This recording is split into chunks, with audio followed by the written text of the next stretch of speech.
Great, thank you very much. I will now bring the special meeting for priority planning for budget purposes to order. And the first item is the adoption and receipt of the agenda items. Could I have a motion, please? Can't see everyone's hands. So Councillor Arneson, Councillor Davis, I think, second. Discussion. Seeing none, I'll call the question. All those in favor? No opposed? And that carries. Thank you. So we have one item, and that's we're going to continue on the discussion with the assistance of Dr. Gordon McIntosh and our senior staff to continue the priority planning and for the 2021 budget. So at this point, I'll turn it over to Mr. Backen and then to Dr. McIntosh. Mr. Backen, if you would like to introduce today. Thank you, Your Worship. I don't think he requires any introduction, so Mr. McIntosh, over to you. Great. Thank you very much, Your Worship. Thank you, Mr. Backen. It's part two, right? It's a continuation of our good discussion. So I thought I'd give you a quick review where we're at, what's the agenda, and maybe just do a check-in, make sure we're all aligned of what we're doing. So we'll start, we'll start with completing the strategic topics. Remember, we had three at least, but I believe there's two others that maybe we didn't quite conclude. Then we can move to setting our priorities. And if you remember, our language is now, next, and later. And then we'll, based on our governance session, just do a check-in on some practices, strategic practices, that how do we stay the course? You know, how do we make sure our priorities are nimble, responsive, but not, but we're focused. So that's kind of our agenda for today. I couldn't get rid of all the ones. I think it looks, hopefully it looks better in your package, but I did summarize all our discussions from the last time, and you can see sort of the general gist of where we landed. There were two that maybe it's me that I didn't quite get the sense that we had concluded. One was the public art policy. Not quite sure where we landed with that one.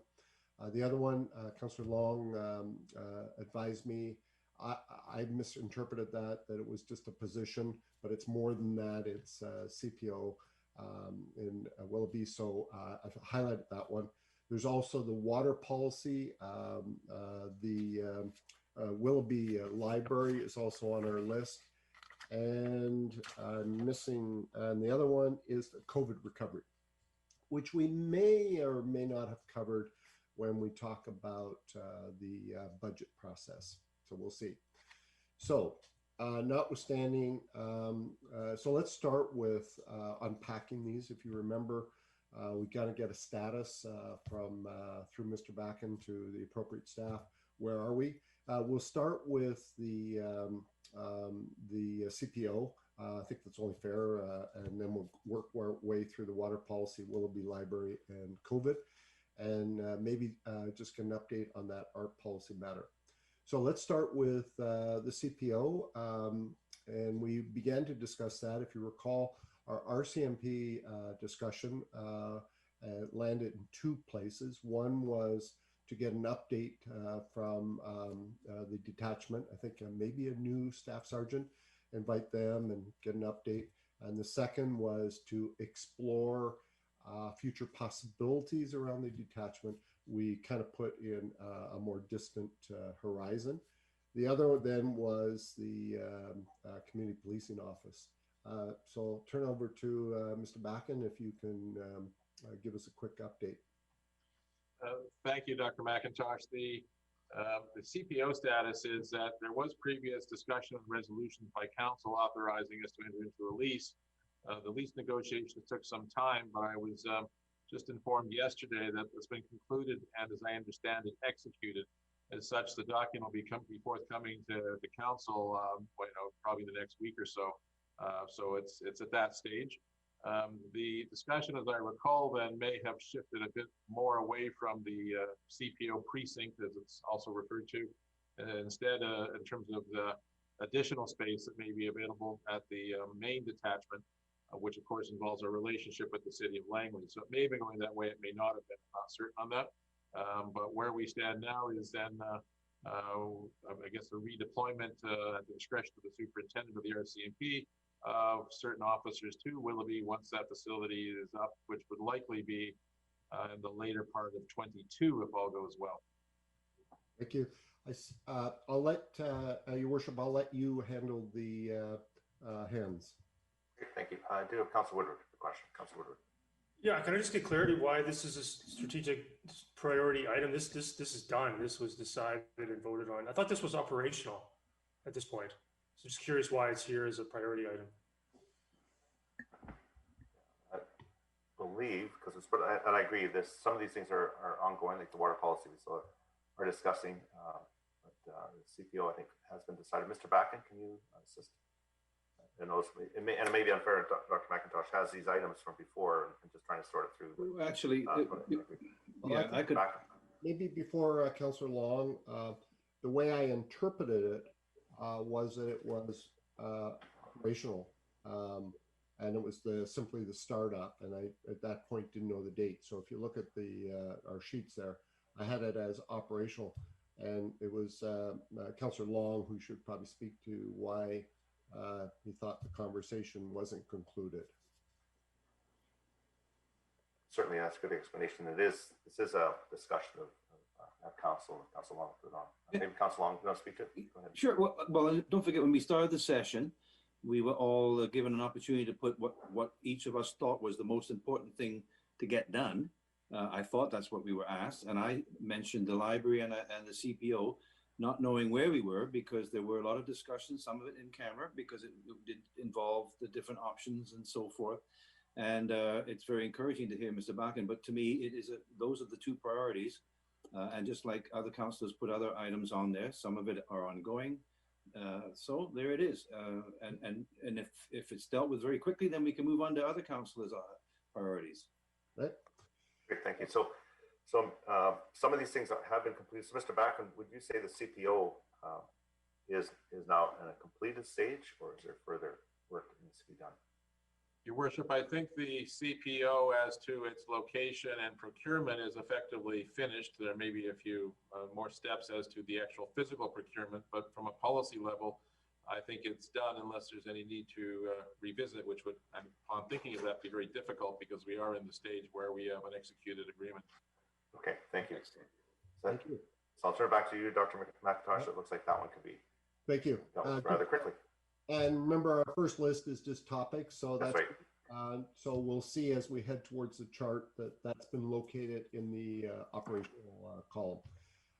Water policy. So maybe a quick status. I think appropriate for new topics that we ask the councillor who brought it up maybe to speak first, Your Worship. If we can remember. Councillor Richter. Yeah, I believe it was me that brought that up. And I think it's a decision that we have to make about the future of water in the township, because we've had a past practice of blending our water here. I think we're growing at a rate where the blending doesn't make sense anymore.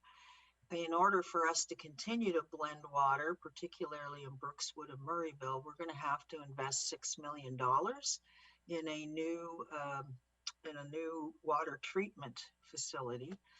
And does that really make sense when Metro is the organization that's in the business of treating water? So to me, this is a long-term policy discussion. We've kind of dealt with it at Council Policy Committee, but I don't think we dealt with it effectively there. That was why I put it on the list here. Yeah. And just so it was a council priority or process committee. There was a discussion. It has been moved out towards the budget. There was a request pending for a presentation from Metro Vancouver Water District to provide us some background information on services that they provide. So that's where it's now. It's in progress, I would say. There hasn't been a decision made one way or the other. Certainly, I know some members of the council want more information. So that's kind of where it's sitting right now. It's an in progress. Could be complete or it could be complete this year, or it could be that it's deferred, or it could be that it's dropped. So we're not at that point yet. So if that helps. Councillor, does that sort of, Councillor Richter, does that sort of sum up where we are? Yeah, I think it's fair to say it's in progress. I also think it's fair to say that there's a split on council on this, I think. I don't think it's a unanimous decision. No. And it does have long-term implications for the community.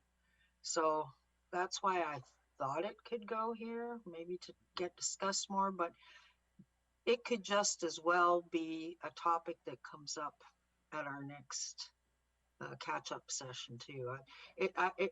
I put it on here because we're wrestling with $6 million of new debt, or not new debt, I don't know how we're funding it, but $6 million to build these new treatment plants in this budget.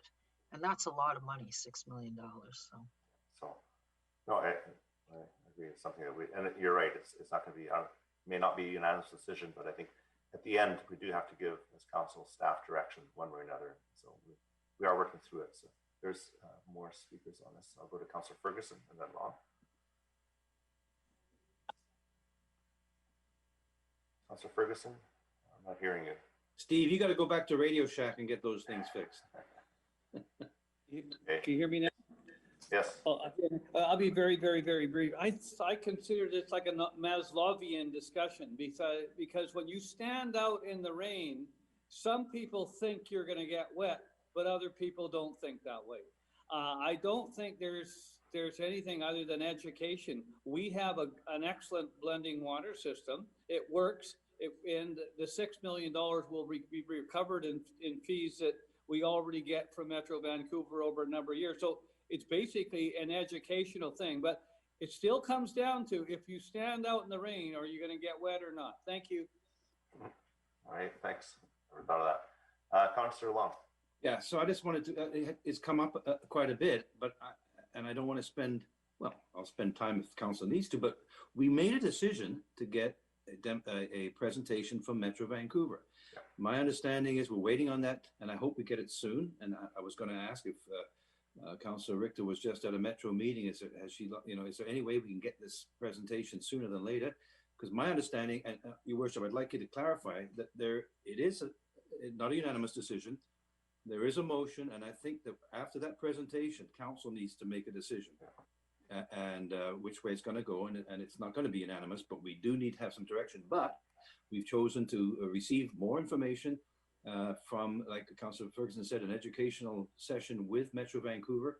And I'm looking forward to that. And either that's going to confirm my thoughts or change my thoughts, or it's going to certainly direct my vote. And then we're going to need to move on, because we have been talking about this for quite a while. And a year or so at least. Yeah. And to be clear, this affects the water users' budget, not the general budget or universal. So, it's a discussion that needs to be had, but it won't impact, if this discussion and decision is delayed a bit, it won't impact our budget, from what I understand, discussions with Mr. Back. And so, but we need to get on with building them. But anyways, yeah, we are. Is there an update as to why Metro are not here? They should be here. Look at his split. I mean, we just say, get over here, make a presentation. I'll follow up again. I did talk to Mr. Dalborgoni, Mr. Jerry, about it, and they're aware of it. And I know staff have been working with them, so I thought it'd be sooner than later, but we can follow up on that presentation. So I think it's important. Councillor Woodward. Yeah, thanks, Mr. Mayor. No, I think with Councillor Ferguson's position and my own, I haven't made up my mind yet, but I can pretty much guarantee it's not going to be unanimous either way. I'm not in the position that we should just get on with building them. It doesn't sound like Councillor Long needs to attend the presentation. He's already made up his mind. For me, I think I just want to confirm that we're going to continue with that and continue with the consultation. Public consultation on this was voted down, if you recall. So it sounds like we're heading in the direction of building these water treatment plants, but I just want to get all the facts on the table before we have that vote. And also, too, I just want to remind Mr. McIntosh, at the last workshop, I did not put any additional items forward. There was 2, I believe, we were allowed to do. I chose to put forward 0, but I did want to talk about the process by which we proceed on some of these items. That was not gotten to at the last session, so I just like to make sure we get to it this session, please, whenever the appropriate time is for that. Great. Just if I may, Mr. Your Worship. So that'll be part 3, and I've provided some suggestions and notes in the package for that. So look forward to that discussion. Thank you. That's great. So I must have missed that, so I apologize for that. No, no, no worries. No Thank you very worries. much. Yeah, and it's a follow-up, in fact, to the governance as well. So I provided, I think, about 7 points for that discussion thank you.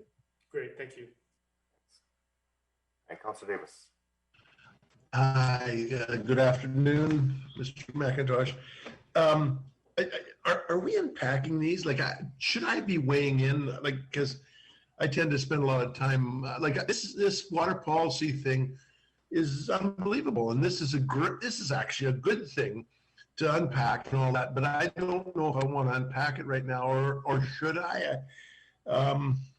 Is this what we want to do, or we're just trying to set priorities? Yeah, that's what we're trying to do, set priorities. Okay.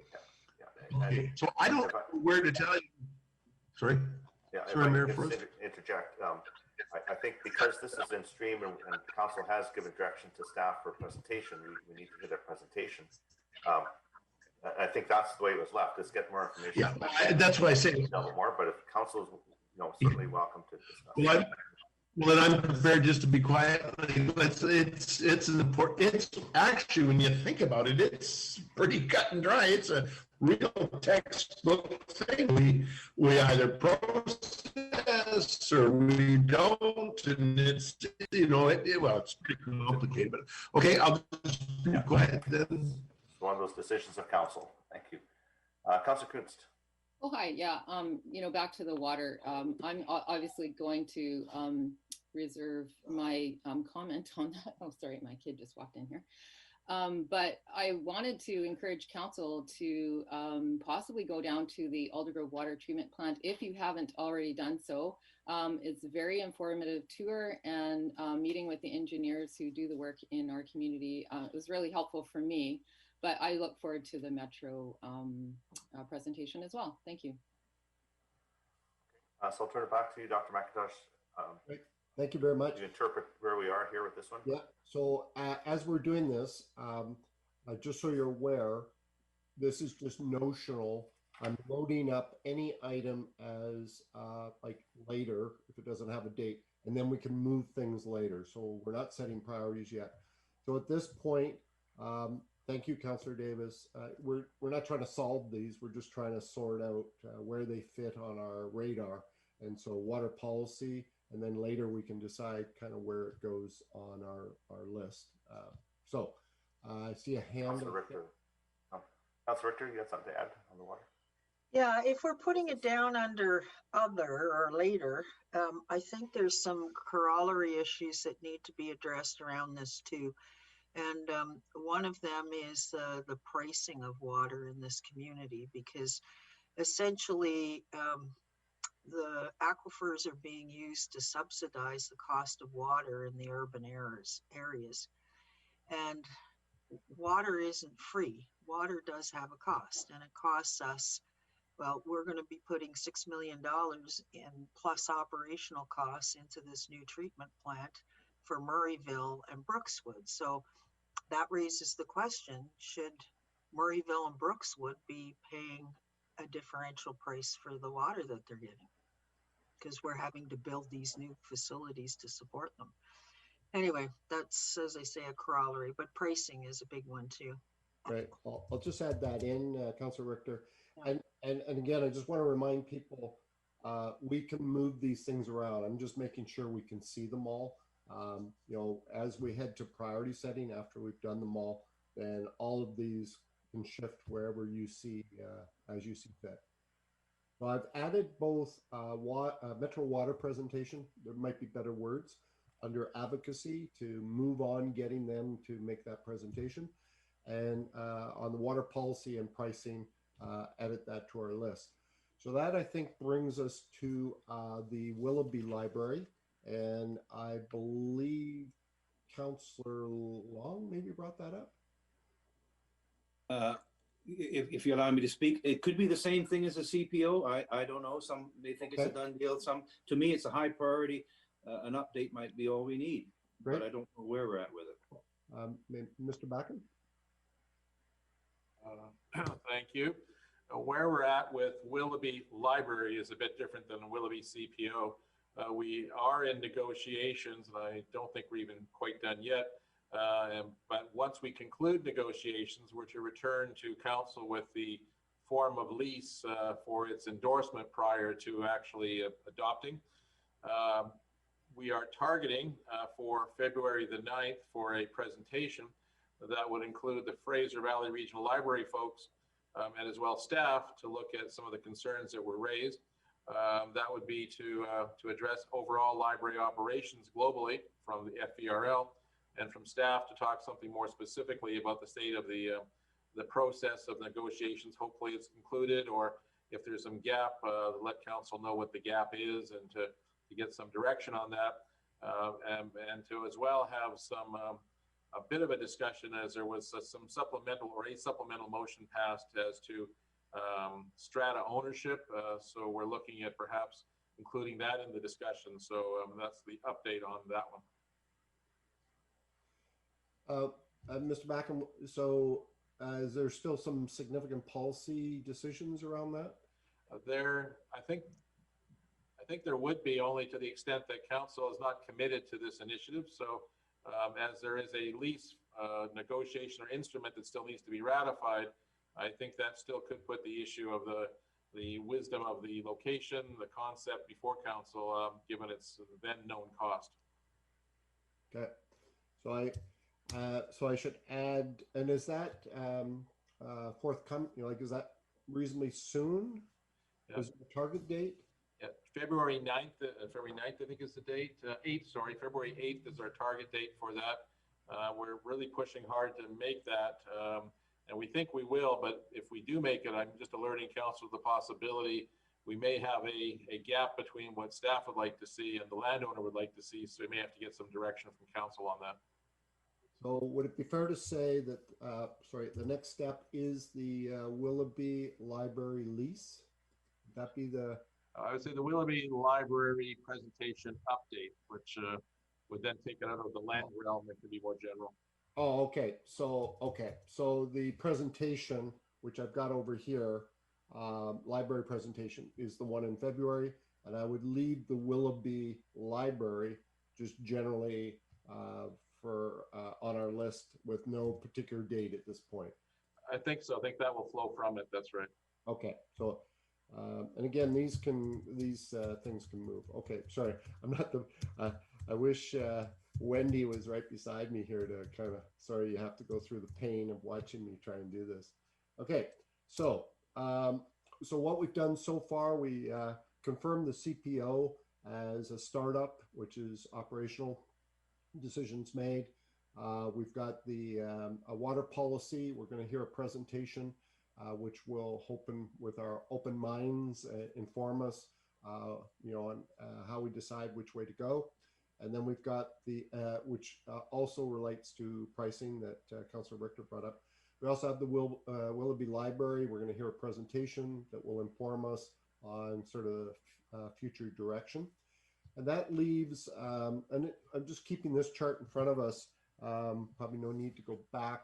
The last item that I had on our list was COVID recovery that was brought up.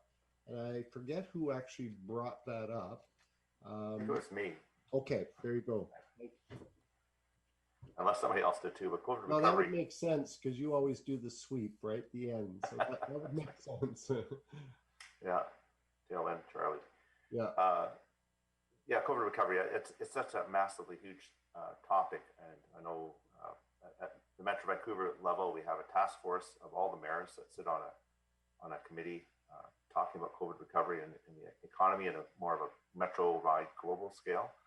But we also have businesses and individuals in the township of Langley that, and the corporation itself. We're struggling with various items that aren't generating revenue, some busier. So I threw it out there just so we wouldn't lose sight of it. And I don't know where to put it because it's something I think we're doing every day when we're in every council meeting. We're looking at various ways, even our budget. We're talking about how do we make the budget in such a way that it's not too onerous on our residents. So I just wanted to make sure we didn't forget about it, because that's a huge part of what we're doing this year. And I think it's going to reach into next year and subsequent budgets by the time we get, through the COVID.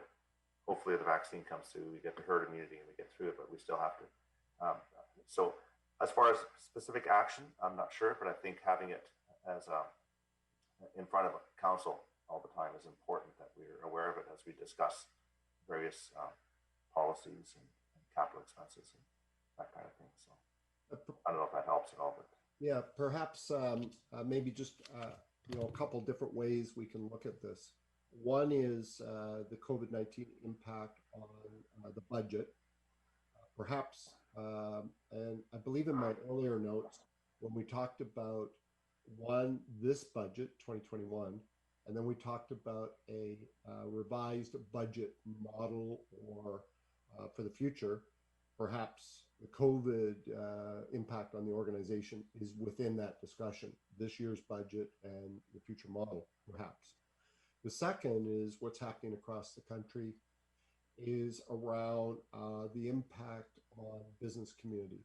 And so there's a lot of discussion then around local governments, what are they doing around businesses, whether it's relief or tax consideration or promotion, etc.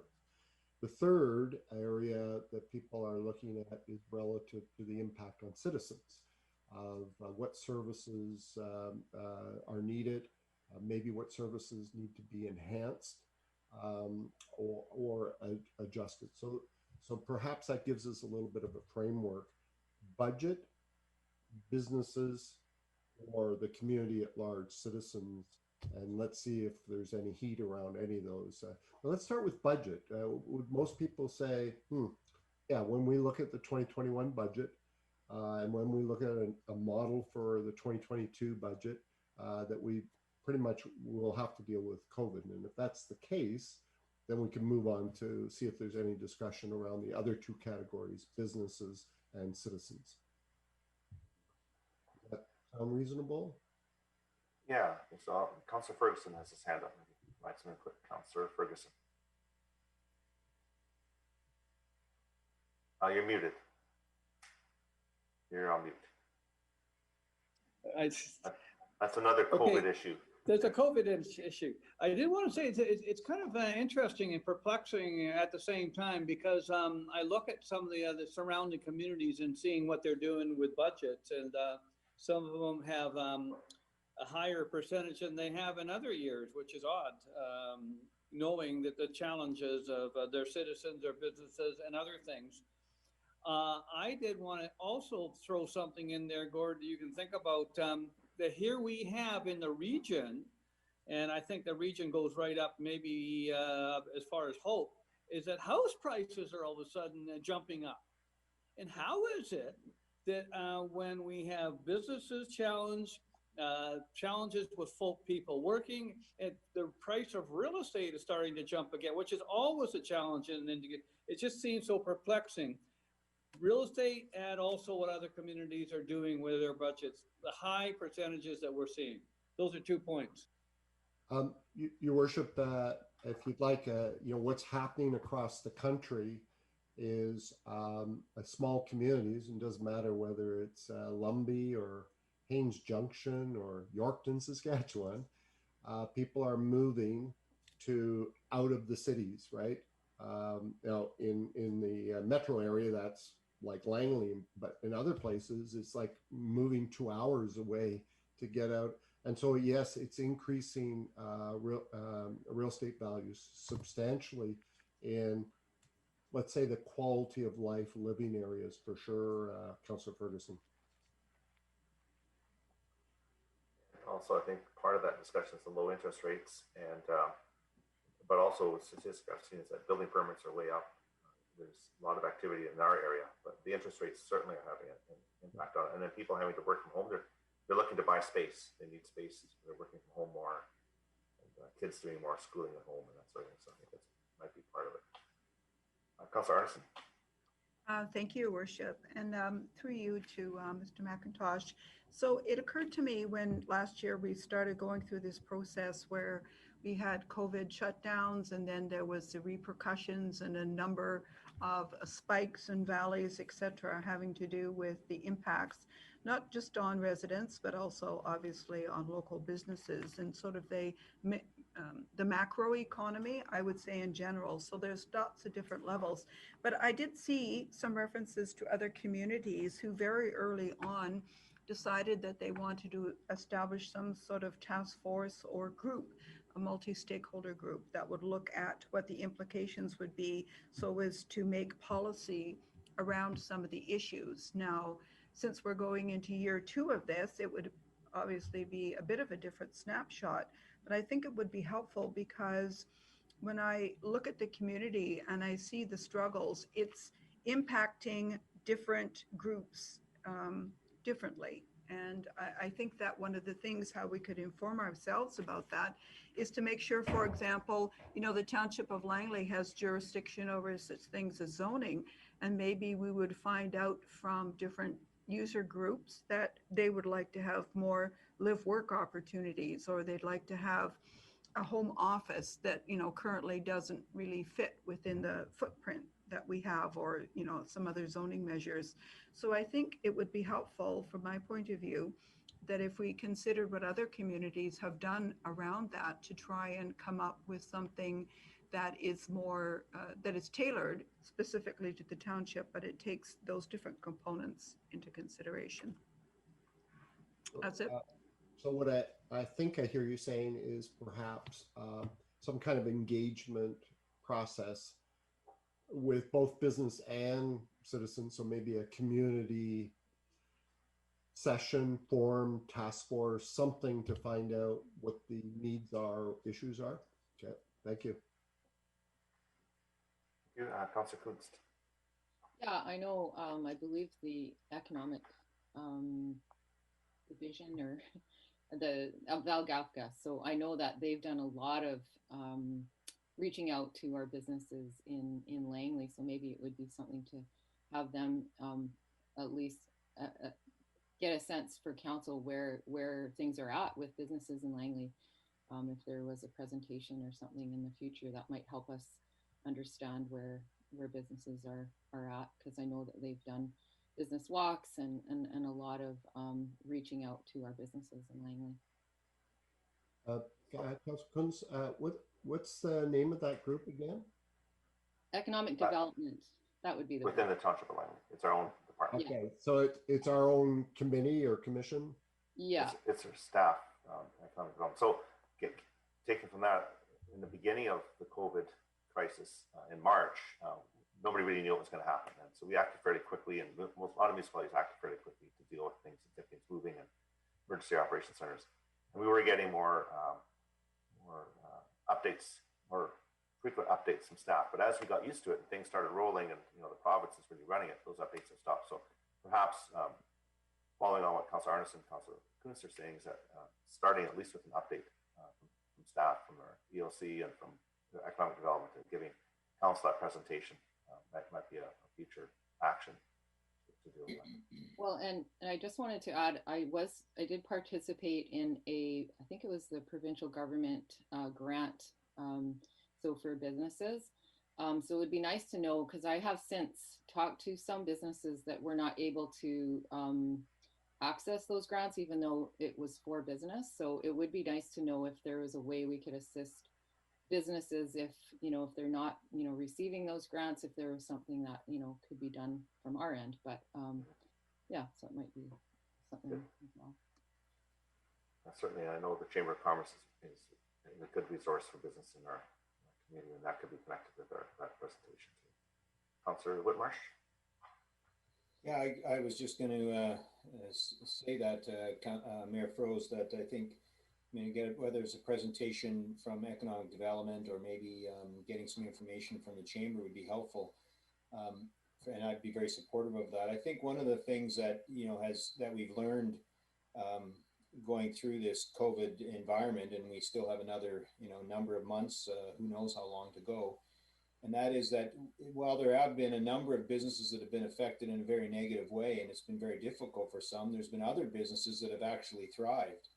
And, because of the nature of their business or different kinds of situations, the business has actually grown and done extremely well. So, to provide a budget solution that is a one size fits all budget solution for us is probably not helpful. And, we are, while we are government, we also, in a sense, have to manage our finances. And COVID's been very difficult on municipalities and has taken a really significant hit on municipalities. And so, there's lots of businesses that have thrived. There's lots of businesses that have found it difficult, and we have found it difficult as a community. So while it's difficult for individual people, and certainly for those that have lost jobs and so on, there's other people that have done extremely well. I mean, just as an example, the grocery business. If you're in the grocery business, this is probably the best year you've had in a long time, and that's just because of the nature of the beast. And so, I think we have to really manage it carefully and recognize that this has also been extremely tough on the municipality, and we as a council have to manage those finances during a very difficult time for us. So, thank you. Councilor Richter. Yeah, I just want to echo a little bit about what Councillor Whitmarsh just said. And I think there are businesses that have done well. I haven't got a clue which ones they are. Maybe that's something that if we're going to get a report about how businesses are doing, a breakdown by the industries to see which industries are in the rockiest position as opposed to those that are holding their own, and those that are really benefiting from COVID. I mean, certainly, I don't know if council heard the news yesterday about how many more billions Musk and Bezos have made this year, but their personal wealth increased substantially. So, yeah, I think that kind of a breakdown is good too. But I also think that if we're going to be talking to the public, I would like to get a handle on how they're feeling about their property tax load. Because right now we're talking about hitting them with another tax increase, and that's going to have to be duplicated again next year, because this year we got, quite a substantial $5.47 million grant from the provincial government for recovery. I doubt we're going to get that next year, so we have to make that money up somehow. But I just would like to know from the residents and the taxpayers' perspective as well, how they're coping with the costs that they have to deal with, and are additional taxes something that they're willing to foot in order to keep all the pools open, for example. Good points. Thank you. Councillor Long. Yeah, in terms of taxation, I did bring up, and we did embark upon an initiative to make sure that homeowners knew about the deferral program. And I don't know if we did write to the province to ask them to expand that program, but to reduce some of the requirements to qualify for it. But I know we did some publicity on it, and it is an excellent program to initiate and to utilize during tough times. The interest rate is incredibly good, and it's a tool that can be used to mitigate some of the concerns that I've just heard from Councillor Richter. So maybe staff can report on how successful that's been, and we certainly, if it is, as I understand, is successful, it's still little known tool. So we need to continue to publicize it. And I think we should ask the province to potentially ease the requirements for people to qualify. Right now, I think if you have kids, you're okay. And if you're over a certain age, you're okay. But there may be something else that can be done to make it a little bit easier for people to access that program. So they own property and they're deferring their taxes to better days. Okay, let's reach the end of this discussion. So Dr. McIntosh, I'll turn it over to you. So unless staff have comments. Thank you. So if I've got it right, and I think a lot of times this is the case, right? That we get an update first, i.e. from, I think I got the right acronym, EOC. Let's find out where we're at. that can prompt us to say, hey, should we be doing some advocacy like Councillor Long suggests?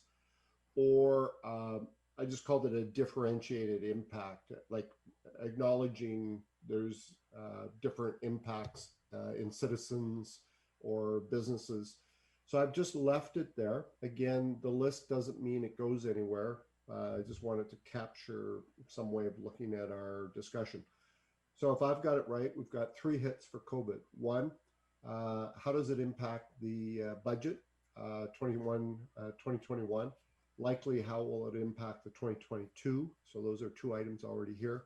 We've got the COVID recovery. I've now added it to the bottom of the later list to be prioritized. And that's, hey, do we need to be looking at the impact? And then I've put over on the advocacy under library presentation, the COVID recovery. Can everybody see my working list here? Yeah, just a point of clarification, if I could, is it EOC or EDC? Ah, thank you. Yeah, we don't want the emergency office. Yeah, emergency operations or the economic development. Yeah. EDC. There you go. Thank you, Kat. Yeah, maybe it should be both of them. It could be both, actually. I was thinking it like it could be both. Well, I think the second part to COVID that many are working with is actually, okay, it's the debriefing relative to, another pandemic or the next incident, right? So when I was talking about what people are doing across the country, budget, businesses, citizens, but also just for business continuity, what did we learn from, something different than a forest fire or a flood compared to a pandemic around business continuity? So those are kind of the big things that are happening. And there's a ton of others, like, looking at our policies. We've talked about the community, but what about the workplace around working conditions, working from home, all those kind, huge implications.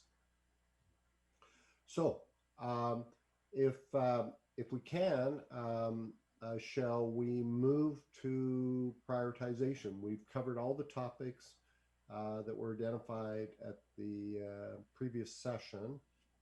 So Your Worship, am I okay to lead us next to priority setting? Yeah, I think so. Okay. Yeah, I'm fine with that. Thank you. Okay, so I'm just going to make this a little bigger for so we can get.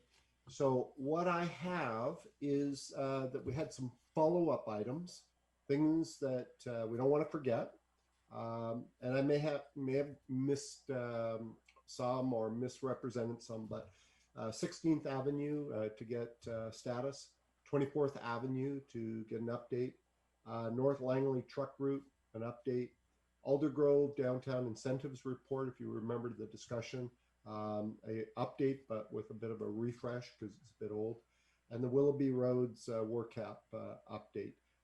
So those were some of the things we don't want to lose that are important. Operationally, I had, notice the CPO startup, question mark if I put it in the right place. Looks like I did. Public art policy, not quite sure about that one. Development management, the procedural adjustment report. Sounded like council looked at it. And Mr. Selfie's going to come back with kind of some procedural adjustments. The housing need action plan. If I understood it right, you already have an action plan. So based on the housing need assessment, it will be an update. Now remember, when it's operational, it doesn't mean council won't see it. But at this point, it would not appear necessarily that there's any big policy issues. In the capital budget, because when we're priority setting, it's not really around capital. So the capital budget was discussion around the Willoughby Road, the North Langley truck route, and the road network, if you recall, was where are the hot spots, the traffic hot spots. So I just wanted to make sure before we actually move to priority setting that we didn't lose these items that came up. And so we're going to initiate a follow-up action list. The operational will go, if you recall, in the bottom of our chart so they don't get lost. And of course, the capital will go to your budget. So I'll stop there just to see if any clarity before we move to priority setting. Okay, got a couple. Start with Councillor Whitmarsh. Yes, thank you. So just wanting clarification for all of us on capital budget, the discussion point Willoughby Road. So I guess I just want clarification if we're talking here about a specific road such as 208, which we should then just identify it as that, 208 in Willoughby, or are we talking about the Willoughby roads, adding an S on the end, which then is talking about travel around Willoughby, which could include 208, but maybe also include the 212 connector and some of those things, and we call it Willoughby roads. So I'm interested in just from, I guess, rest of council, I would prefer it myself to be called Willoughby roads, but I think it's important. It's an important distinction for council to make sure we're talking about the same thing.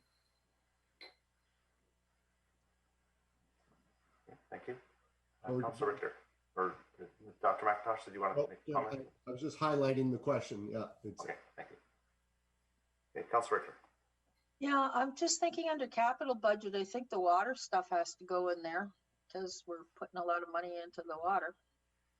It's a capital project. And the other thing that goes in there, I would think too, is probably the top one on our priorities list, the sports district there. The Arts and Entertainment District. I wasn't quite getting that one, Councillor Richter. I think you meant the Arts and Entertainment, Arts, Sports and Entertainment District, ASC. Yeah, it's sitting right now at the top of it's number 1 in our top 5. I'm still not quite sure why it is, but it is. I'll just add it. Okay. Somebody's got their mics on. Can you turn them off? Where did you put it? I'm sorry. I just wondered, where did he put it on there? I'll put my hand up. Okay, we'll get to you. Councillor Richter, just want to make sure you're complete with your additions.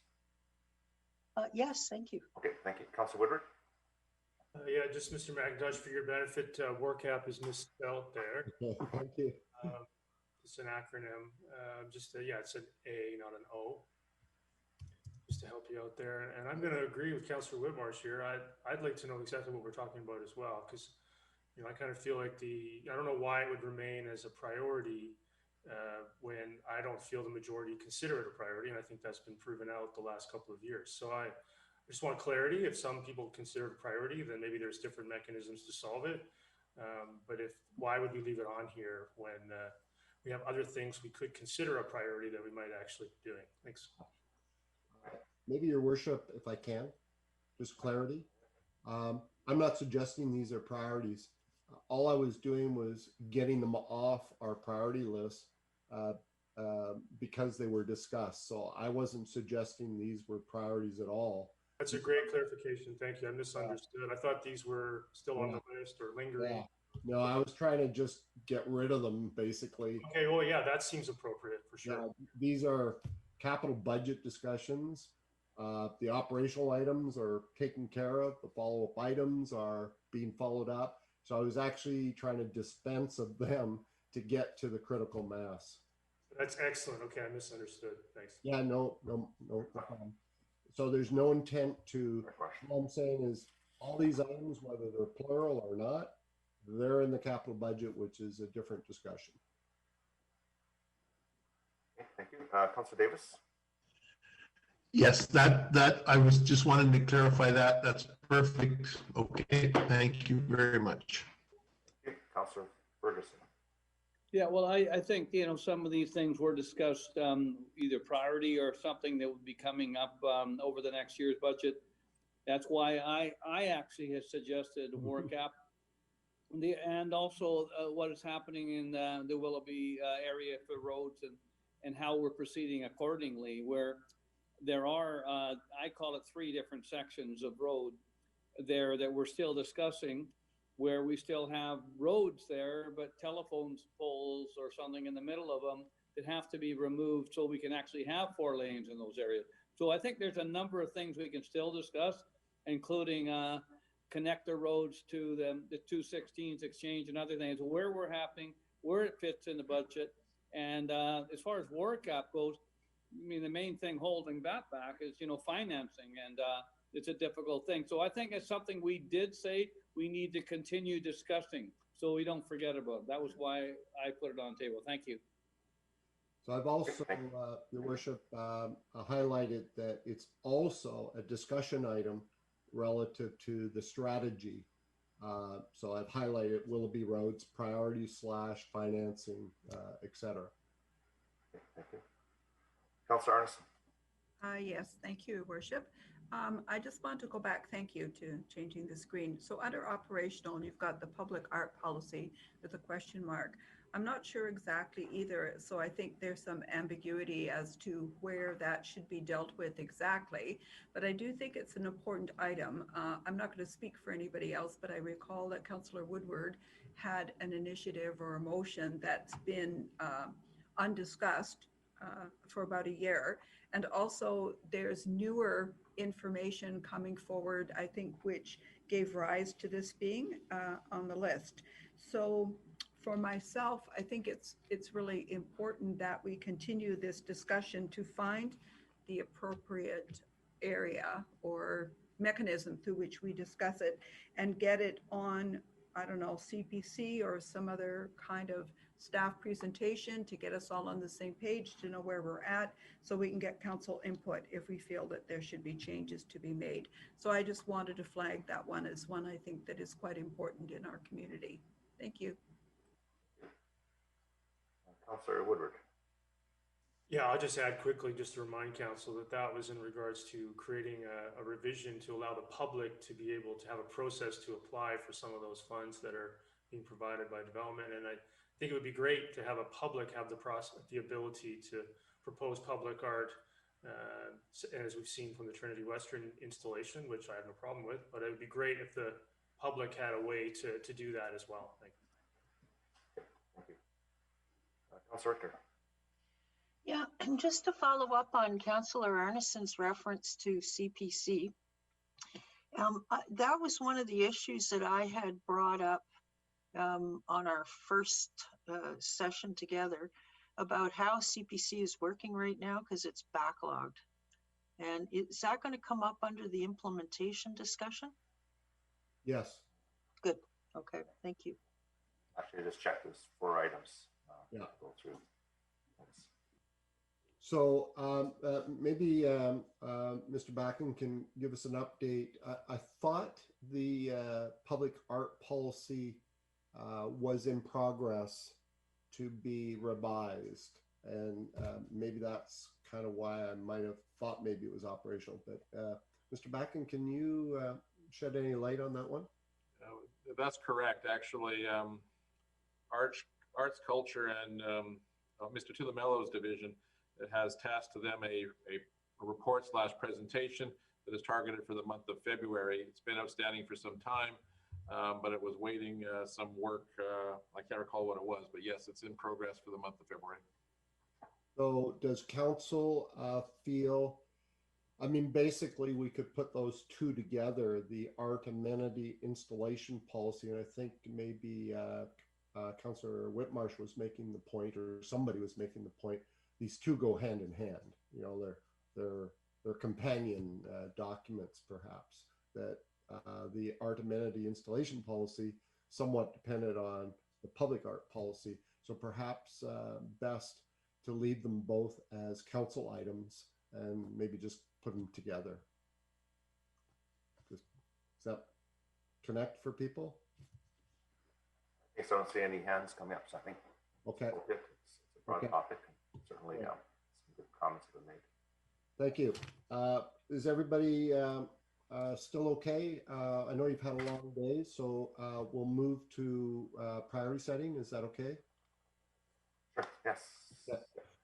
So again, this list is totally clumsily manageable. I do see a hand, Your Worship. Councillor. Yeah, I mean, if we look at at the yellow box there, we can take cannabis off. It's done. Yeah, Okay, so we're proceeding. Okay.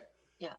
So, And the horn pit thing, that's been there forever and a day, and it's not going anywhere. I think we should move it to the back burner. I think it's something that might be coming up. So the horn pit, yeah, you could move it. The only thing that was happening was options. And if you recall, as soon as that occurs, in my mind, this is how this is manageable, right? As soon as that occurs, you probably should move it off because it was dependent on a couple of neighborhood plans being done, right? Right. Yeah. So we can't really do anything with it till they're done anyway. So why is it taking up prime real estate here? Yeah. So I'll look for any kind of feedback. Yeah. Mr. Backer? Thank you, Your Worship. A little bit of caution, correct, because we've been working on it now for probably a year or so. We are intending, again, in the month of February, to bring forth to council some layouts that will show options, and the options range from what the existing plan calls for to perhaps some options that would include some assistance in the housing market, if I can put it that way.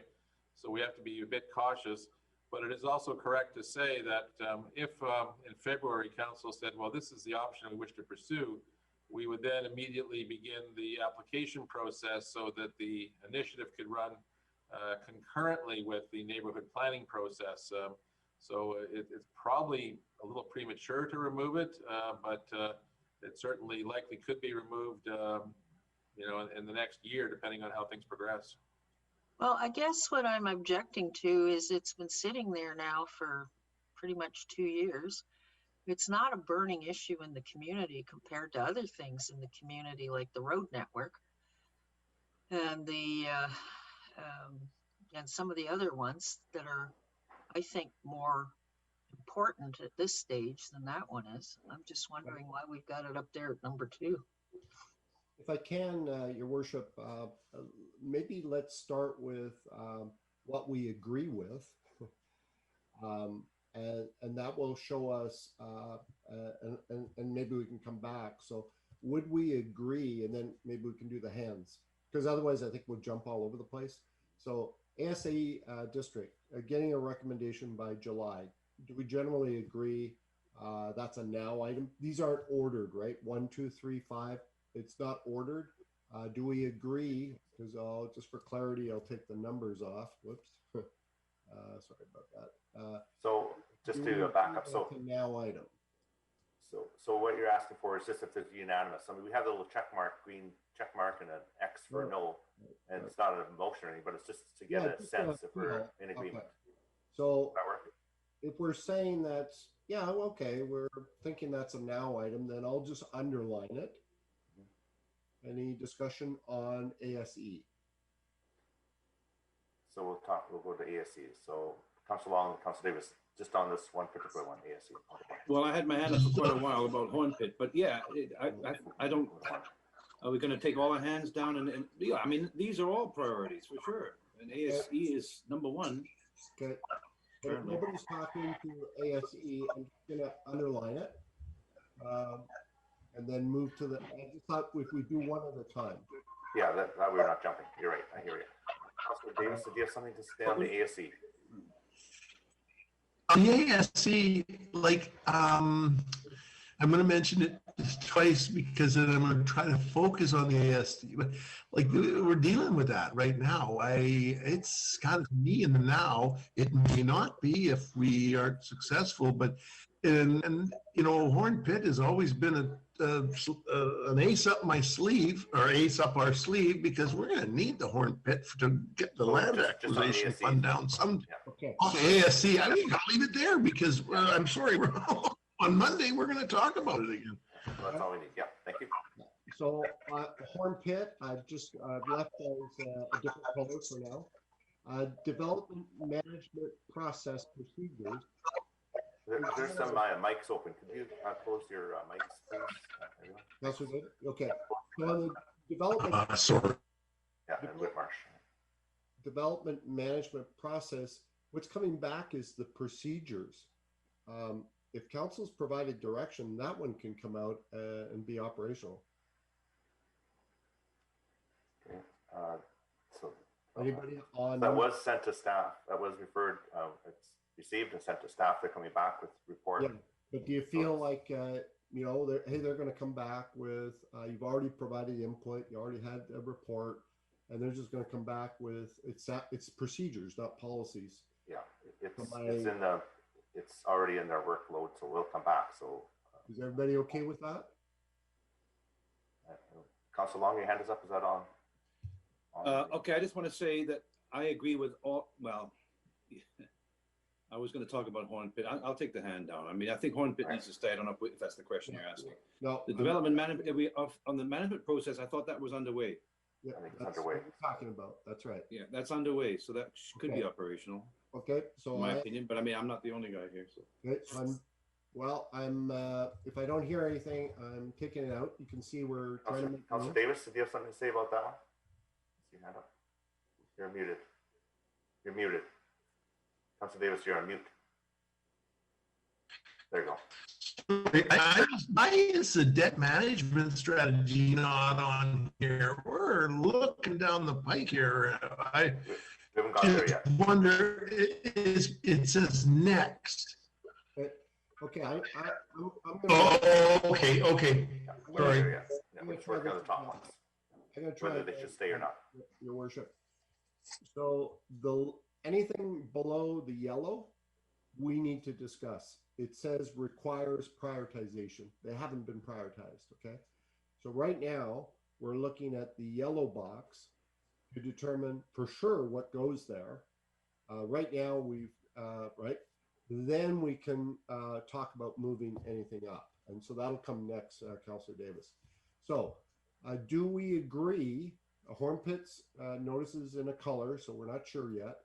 2021, number 3, 2021 budget guidance, dealing with the threshold, the guidance, COVID, service targets, which will start in February, but you know, hey, let's face it, it'll come off probably by April. Is that a now item for council? I think it is. It will come off soon, but it is a now item that we're focusing on. Okay. That's the nice thing about that one is it will come off and make room probably by May. Do we have any hands on the budget? I do. I've got two hands. Councilor Ferguson and Arms. Councilor Ferguson. Yeah, the budget's important. Absolutely. The budget's always going to be important. And, you know, how we stick handle through it compared to other communities, I think it's important, paramount. I drive, everybody, just so they know, I drive by the Horn Pit just about every single day. So that's a priority with me. It was a priority 4 years ago. So I'm interested in what happens in the future. I see more activity around again. It goes up and down, but that's a priority is mine. Thank you. Arneson? Yeah, thank you, Worship. I agree with actually Councillor Davis about the debt management strategy. From my point of view, it's really highly integrated into any kind of budget discussions that we're having. And I think it should be moved up the list. And I don't know how to put it into number 5 because I know there are other competing priorities, but I do think that it has to be considered sooner rather than later. Thank you. Councillor. So we're on number 3 right now. Does number 3 stay? I will go through each and every item. So number 3, budget guidance. Anything else? Yeah. Okay. Councillor Richter. Yeah, well, I disagree with leaving number 3 there because it's a done deal. The process is underway. Staff are putting the bylaw together. Like, if you put it as a budget, including 2021, 2022, and debt management strategy, because they're all together, that would be a better reflection, I think, of the priorities that we have right now. I think changing the way we put the budget together is a big one. and as others have mentioned, the debt management strategy, because that's a huge one. So budget, finance, budget/finance, debt management, it's all Yeah, related. budget, finance, debt How does that management, work? yeah. So budget guidance, Budget process. 2021, and sorry, the last one should have been. 21, 22. I'm just clumsy here. The model, right, which is really 2022. So budget guidance, which would be 2021, the debt management and the model. And we've got the debt management model. We could now put our April timeline, right, and see how we do by April. How does that sound? So I've got Council Whitmarsh. That would take these. That would take these two out. Yeah, but you've got to have 2022 in there, and you got to have debt management in there too, don't you? Yeah, I'm just using the short words. So 2021, debt management, because I can't get a whole word across there. And the model is 2022. So I'll just put, how's that? Yeah, okay. Council Whitmarsh? Yeah, just supporting what these changes are. I think the 2021 budget is almost operational. We are at very end stages, but certainly 2022. And I guess my question is the April date that's there, is that the date in which we start this? Yeah. Or that's the date in which we expect to have some solutions or plans in place? So the Councillor Whitmarsh, the discussion so far was, if you recall, debt management didn't have a timeline when we started the first discussion. Based on council's direction, we said options would come in April, and that we would review the model in April or May. So it would be the options and the discussion, not the conclusion. Okay, that's good. That's good. I'm supportive of that. I'm happy. That's a good change that we've got there. I think it's good. Okay. So that would, if we're in agreement, no hands. Is this working to see this live? I think it's going through. I don't see any hands right now, so if anybody has any concerns. I can't make it any bigger because I need to kind of be able to still see that. Okay. So now the one that was added by management for consideration was the management of resident inquiries. And Mark, do you want to speak to that? Sorry, Mr. Backen, do you want to speak to that? Yeah, thanks, Gord.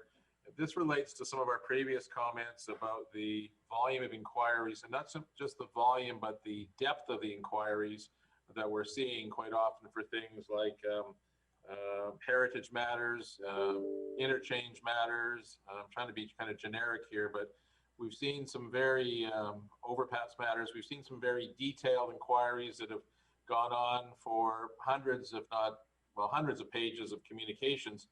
And those are usually falling on the senior staff that council, of course, relies upon to deliver the other priorities. Now, by the nature of the referrals and the inference, we think that that is a priority to council. It's an assumption because quite often council may get a communication and more than one member of council may ask for a response or a reply because, of course, they're communicating with council members.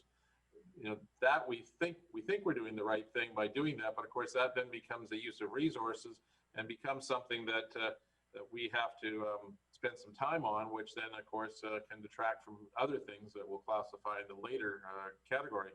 So it's really here to confirm or clarify if that's what we should be doing, or to review how that should be done, or if staff should be assigned, keeping in mind the sophisticated resident sometimes ask questions not merely for inquiry's sake, but to actually publish an issue, which is fine, and that's probably why we're so sensitive to it. So you're speaking, if I've got it right, Your Worship, what you're saying is it's a volume concern. So it would only be a council priority, though, if we're going to do something with it, right? Like a policy or a protocol. Sorry, Gord, it's a volume and depth because quite often policies are impacted by it. So Right. it could be explaining or revising a policy based on the input that comes forward. And it's not just a matter of the volume, it's does that go to the top of the list because there could be a short time frame that then pushes others down. Okay. So I've rephrased that as we need a policy or protocol with clear guidance for staff on repeat customers, volumes, repeat, vexatious, all that kind of stuff. Is that close? That's very close. Thank you. So we got Your Worship. Yep, I got a couple of hands up. Start with Councillor Whitmarsh. Yeah, this is just maybe a question, maybe to Mr. Beck. And does staff sort of already in their minds have some recommendations that they already know that they would like to just bring to council for a discussion piece? Because I recognize the importance of it, but I'm not sure how I see it fitting as one of our big priorities. One of our top 5 priorities is figuring out how to deal with resident inquiries. And so I'm wondering if staff has recommendations, or do you feel that there just needs to be like a brainstorming session with council to actually start to figure this out? I'm just wondering where staff might be on it at this point. Sure. I guess staff always look at it through a bit of a business lens in terms of if you're running a large department or division, and I mean this respectfully, how important is it to deal with one customer at a time? It would likely be a lower priority. Now, in a business scenario, that makes good sense. In a world where there's the mixture of policy in the public sector, that may not make good sense because all of a sudden there could be an issue that's appearing in the media and sometimes on a repeated basis. So it's very hard to judge then for staff, is this inquiry forwarded by councillors X and councillors Y something we should deal with immediately, or is it something that we can get to in a couple of weeks? Now keep in mind in that if I use the example of a couple of weeks, there will likely be further communication with quite likely all of council, and that there'll be more communication sent requiring or requesting responses. Council would like to see that responded to. As a consequence, the matter may heat up, and of course sometimes it appears that there's a press issue that goes along with it because the party is expressing their concern that they haven't got a response in a manner that they feel is appropriate.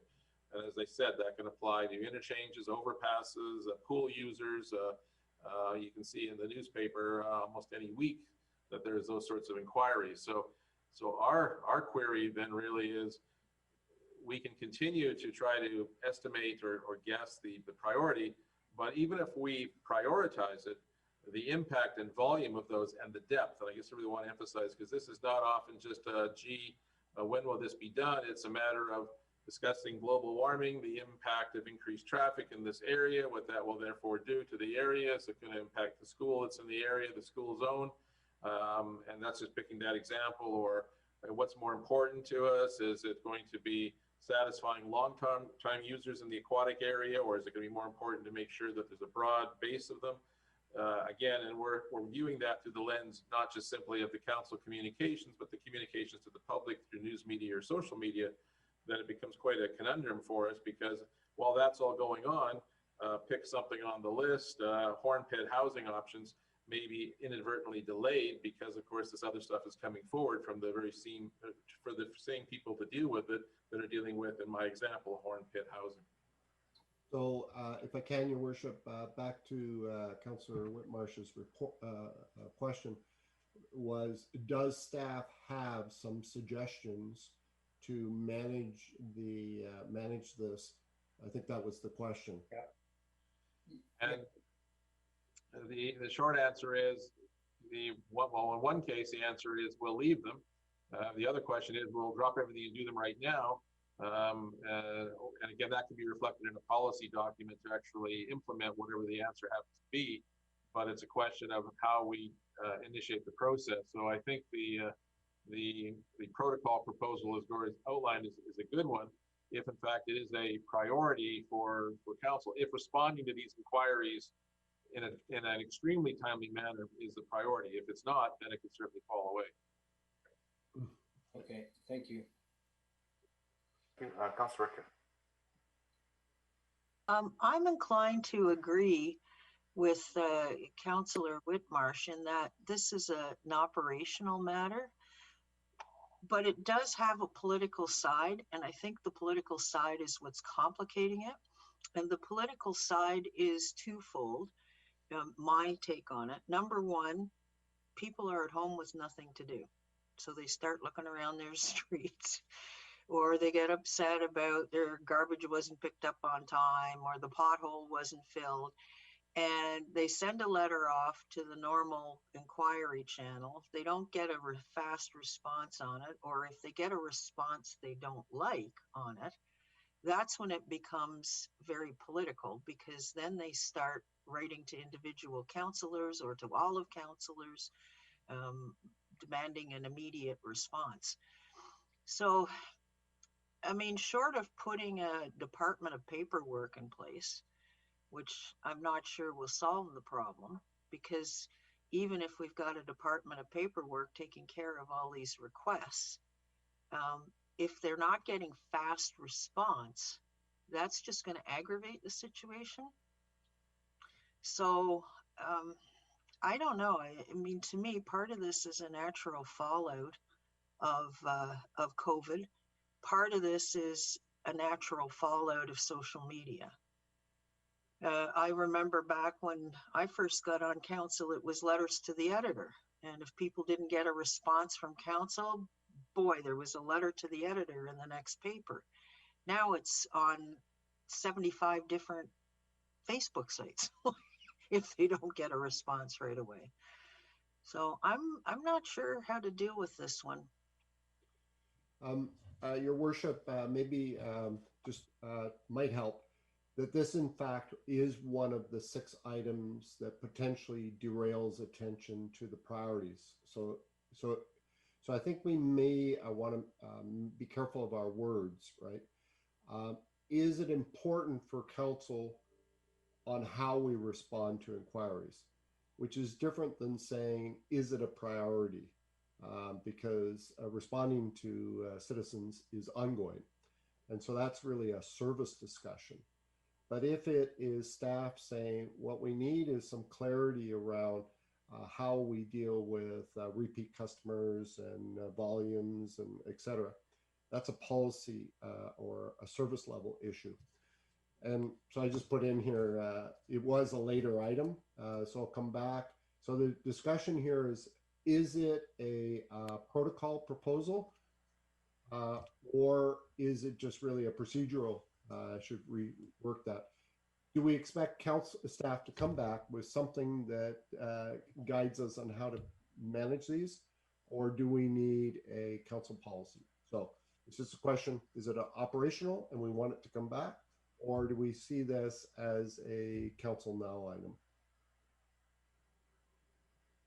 Councillor Ferguson, and I'll add my 2 bits. And I see Councillor Long popped up, so I'd like to hear from them first. Councillor Ferguson, go ahead.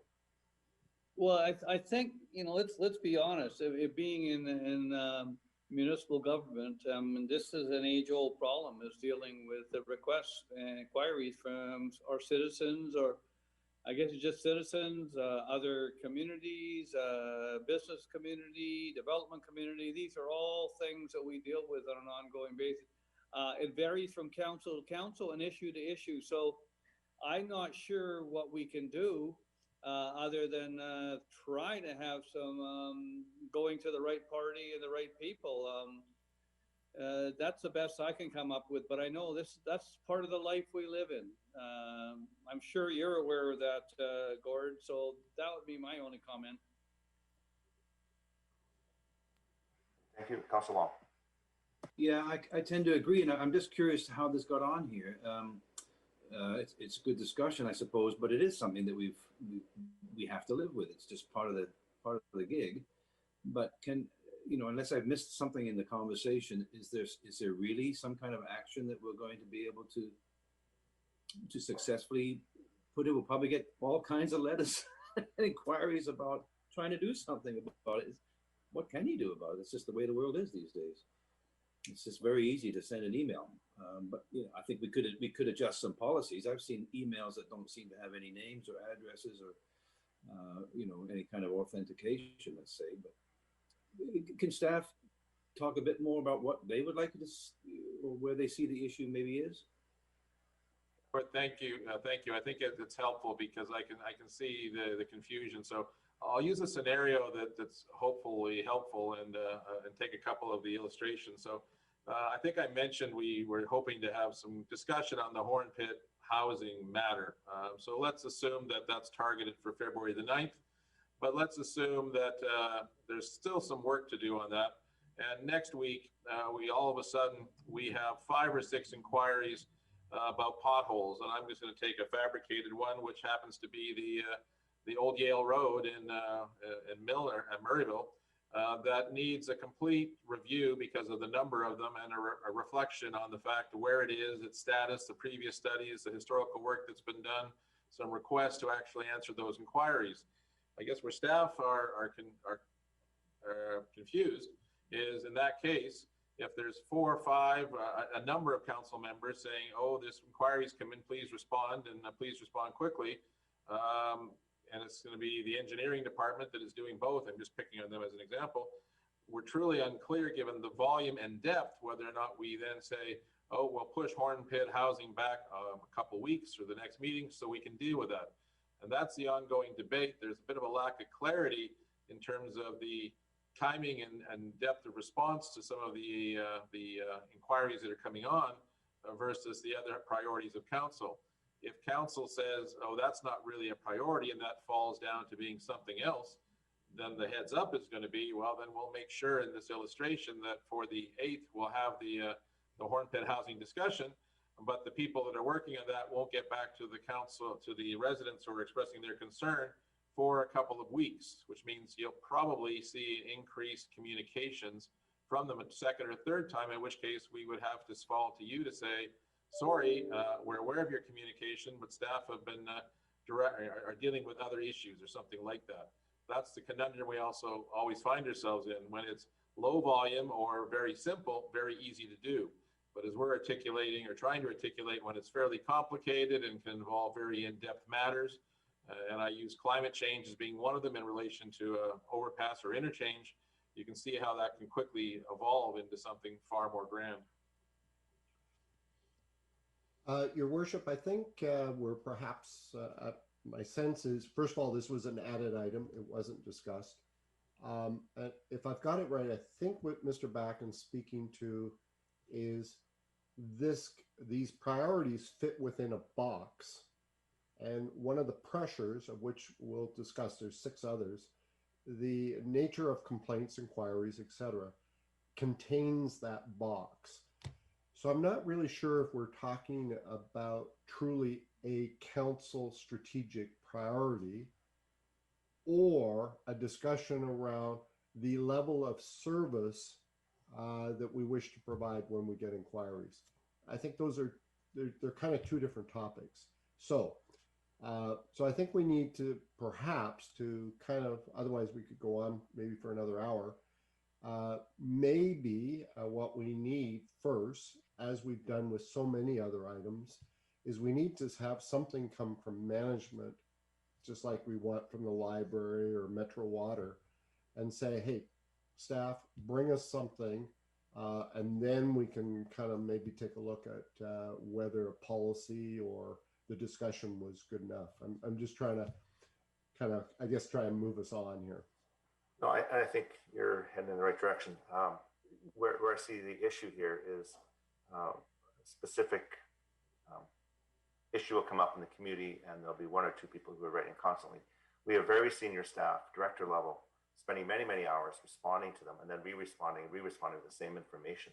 And I think we have an attitude here in Township Atlantic to give good service and to make sure that people are getting what they want. And I think there may be those instances where staff have basically explained it all. There's not much more they can do.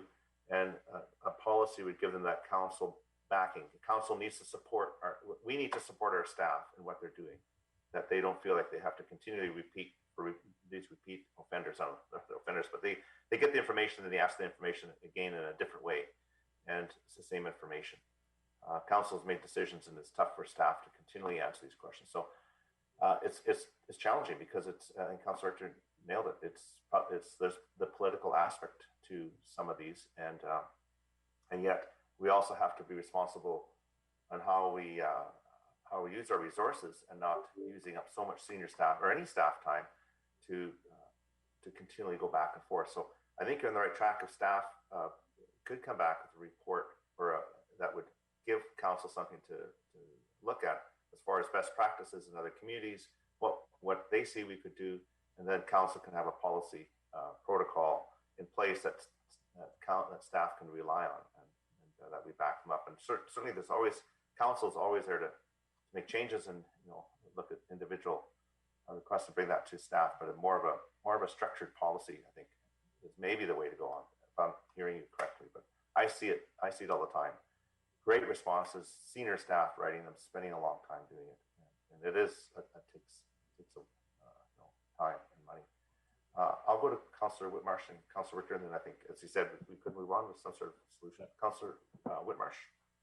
Yeah, thank you. I agree with that. I think it should be taken off the priorities list, put down as an operational.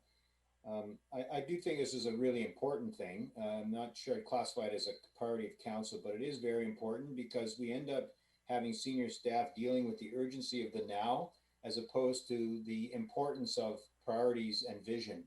And that's classic in large organizations where you spend significant amount of time focused on the now things that pop up when they have very little to do with priority and vision. And we as a council need to be focused on priority and vision. So this is important. I think a report from staff that comes back with some recommendations that we could debate and discuss and eventually move on and move to a better day, but it's not really a priority. So Councillor Richter. Yeah, I'm thinking maybe we could take a page. I agree that we should ask staff to bring us forward some ideas to discuss. I'm wondering if we could take a page out of what we've experienced under the emergency, the state of emergency that's been declared in the province.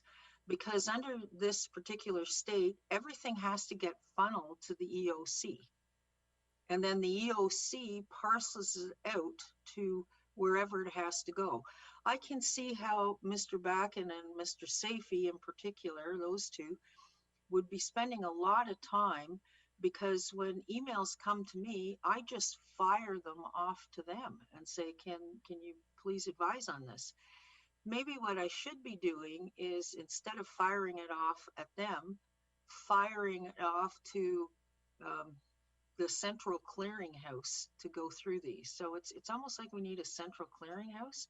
And in a way, we kind of have it, because we've got the mayor and council email or Facebook or whatever it is.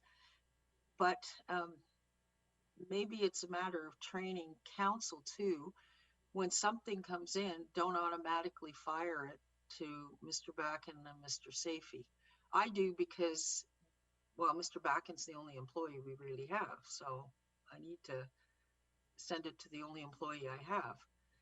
But if we have a policy that says when concerns come in, they go first to this location, councillors forward first to this location, advise the resident that you have forwarded it to this location and that they can expect a response within 2 weeks, something like that. Okay. So I think probably lots of ideas, but good discussion, because this in fact was one of the 6 items that potentially take staff away from the priorities. So if I've got it right, very important to council. Not a strategic priority, but very important operationally. So let's get an inquiry response, procedure, management, flow, some strategies, if you will, to how to best help staff manage inquiries while we are, as a council, relying on them to focus on our priorities. So I think if that's the case, we have two confirmed priorities, one still in question, Horn Pit. And so if everybody's okay, I'm going to suggest we go to the list now and see, does anything begin to move up? If I can, I'm going to suggest we just go one by one. Otherwise, we're going to be kind of popping all over the place. So which ones do we remember? Later still means it's important. Let's look. Neighborhood plans, the completion of the neighborhood plans. Does that stay as it's got a December timeline? So does that stay where it is, or does it move to next, or does it move to now? Okay, so there's a long list there. How you want to do a little voting as we go down, push the yes and the no without having large debates, and then go back to the ones that that might surface. be the easiest. And maybe Wendy, if you can watch the hands. So If neighborhood. we do, there's that check mark. I'll see. I click that little green check mark. If I want it to stay, I click the check mark, or if I want it for further discussion. But maybe we can weed some out this way. Well, how about if we go in progression? Yeah. Neighborhood plans, should that go to the next? Just a point of order. Isn't that part of Horn Pit? Like we were talking about Horn Pit, but we said we have to have the neighborhood plans completed before we proceed. I think they're together, aren't they? Well, they're related, but they're two completely different items, right? Well, I don't recall that. I thought it was in the Horn discussion Pit, with Horn Pit. Staff said, well, we're not going to come together, put forward any plans until the neighborhood plans are complete. It wouldn't be appropriate. So we said, okay, well, we can't, there might be some concepts coming around, but we're not going to be advancing anything on Horn Pit until the neighborhood plans are complete, is what I understood. That's right. So meanwhile, you were going to be looking at Horn Pit options, housing options in February. So that could simply be a part of the Horn Pit housing. It's just, in which case it would move. So the question is, there are two different items though, right? Because neighborhood plan completion and Horn Pit housing, they're related, but they're two different items. So can I ask a question of clarification here? When we're going through these, should we be differentiating as well with what is emerging now and is going to have to be dealt with over the next year or two, as opposed to what's already underway? Because the neighborhood plans are underway. Eventually, they're going to get back onto council's table, but at this stage, staff they've been operationalized, so they're not a priority anymore. When we were first talking about making them, then they were a priority because we didn't have them. Well, so good discussion. So that would mean you'd leave them where they are, right? Okay. Yeah, absolutely. So, and we've got, I'll just make sure everybody can see them all. I guess I'm just cautious that if we jump all over the place, we might have problems.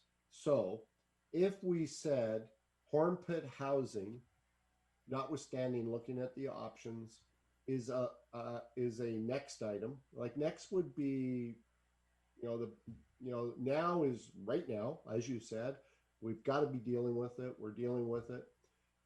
Let's say next would be kind of later in 2021, 22 next, and later would be beyond that, right? Just to put some context. So now is like in the next 6 months to 8 months or 9 months. Next might be as we head into 2022, and later might be, it's on the radar, but it's later. Does that kind of give? Yeah, well, Horn Pit and neighborhood plans would both be next because they're underway. They're going to come back to us this year sometime. Let's try it. Yeah. I'm going to work with it. Great.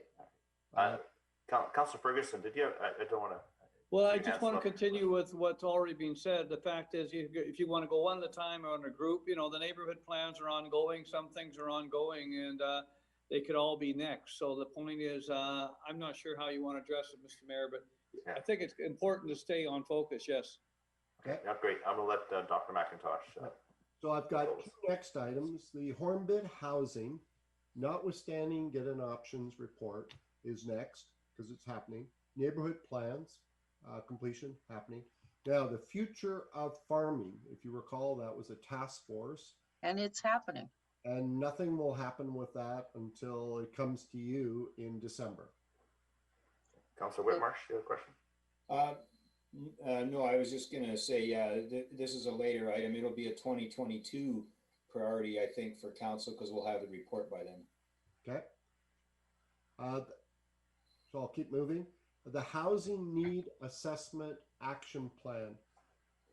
I was not sure whether, in fact, this was an operational item because they're refreshing the action plan, or whether there would be some major council decisions.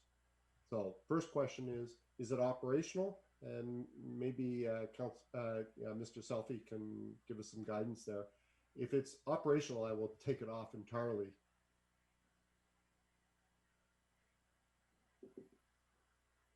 I think it's operational. Mr. Because we Selfie, already have a plan. It's just being updated. sounds like it. Is that okay, Mr. Selfie? Can you hear him? Yes, thank you. Okay. The equity framework. Begin looking at doing some research. Remember best practices. Looking at what other people are doing, and beginning that. This is the beginning to put some research together. Later, or next, or now. Got two hands up. Councilor Whitmarsh. Councilor Whitmarsh first. Yeah, I think this is a now item. It was identified a number of months ago as being an important item for us as we move forward. It has a lot of input to a lot of other policies that we might develop in the future. So I think that this is the next, within the next 6 months, we should be looking at having a equity framework researched and, on the council table for discussion. Councilor Richter? I'm not even clear what this equity framework is. Are we talking about discrimination and racism, or are we talking about painted crosswalks? Like, what is it about?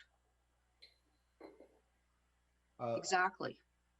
Yeah, well, I think part of Councillor Richter's question is very valid. It's a huge topic, and so that was why the research, right? So we could get informed. Is that about cultural diversity? Is it about a welcoming community? Is it about systemic racism? Right, huge. So I think the idea was, we don't know. Let's find out what other people are doing. Let's bring something back, and then we can begin that journey.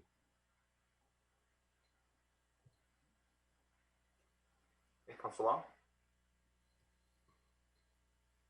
You're muted. Councilor Long, you're on mute. It may also include the public art.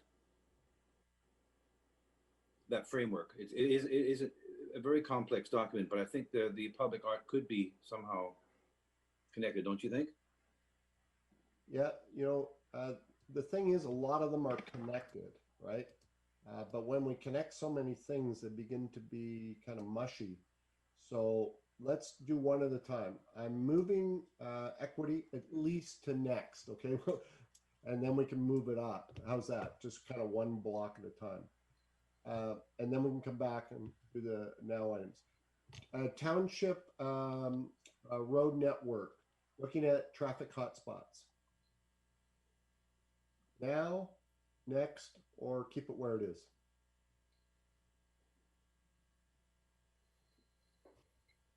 Councilor Long, your hands up. Is that for that?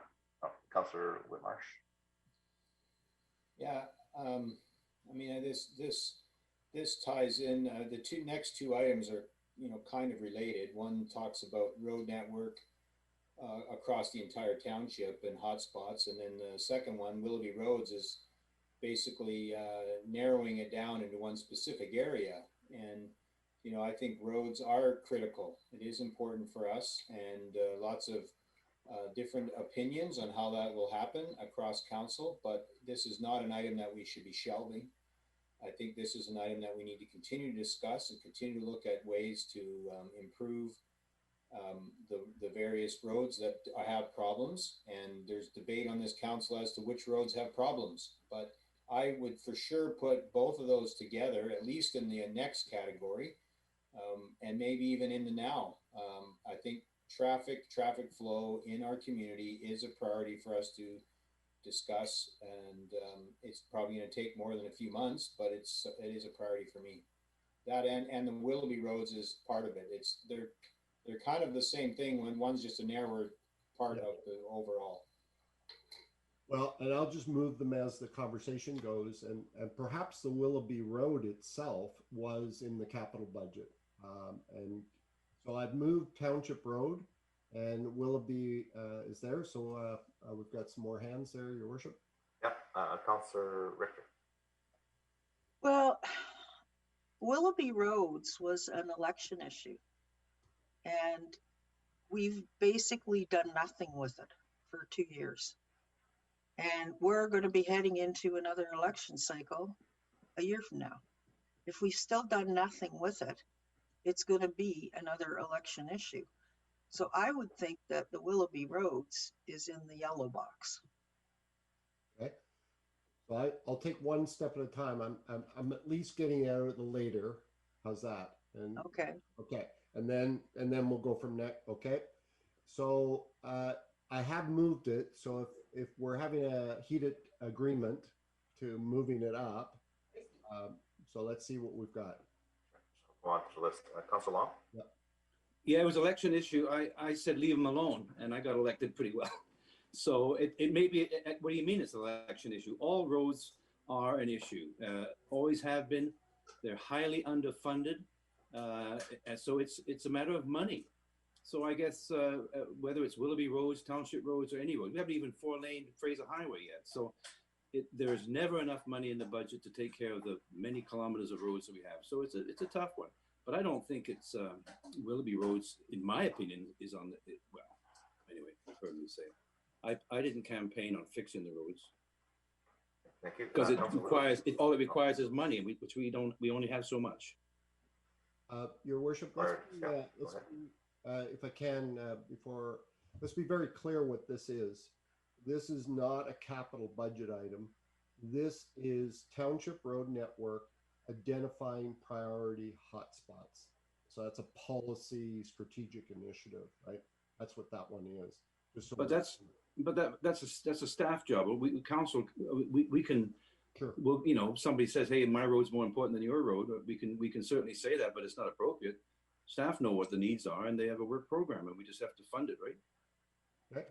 And that's the challenge. Yeah, for sure. Sorry, Your Worship, we have a couple more. Yeah, Councillor Woodward.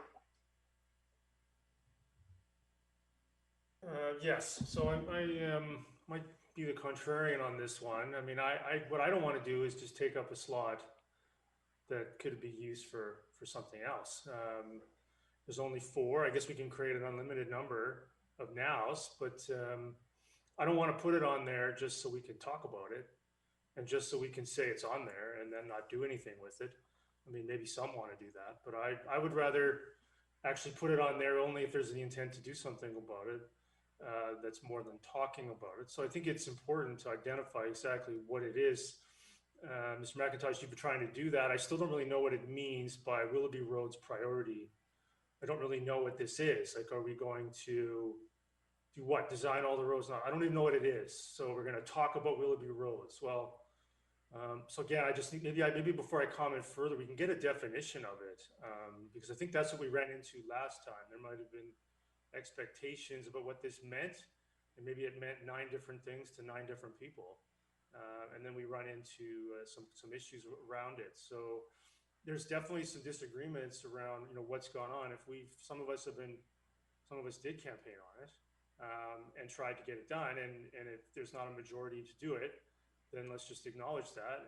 And it sounds like Councillor Long's not worried about it. So why don't we, yeah, exactly, just shrugged. So, shrugged about Willoughby Road. So, I think the issue is, let's make sure it's a priority for most of us here. rather than just putting it on there so we can say it's on there. Thanks. So the discussion, if I recall, but somebody more capable can probably do a better job. If I go back, it was related to WARCAP with an A, right?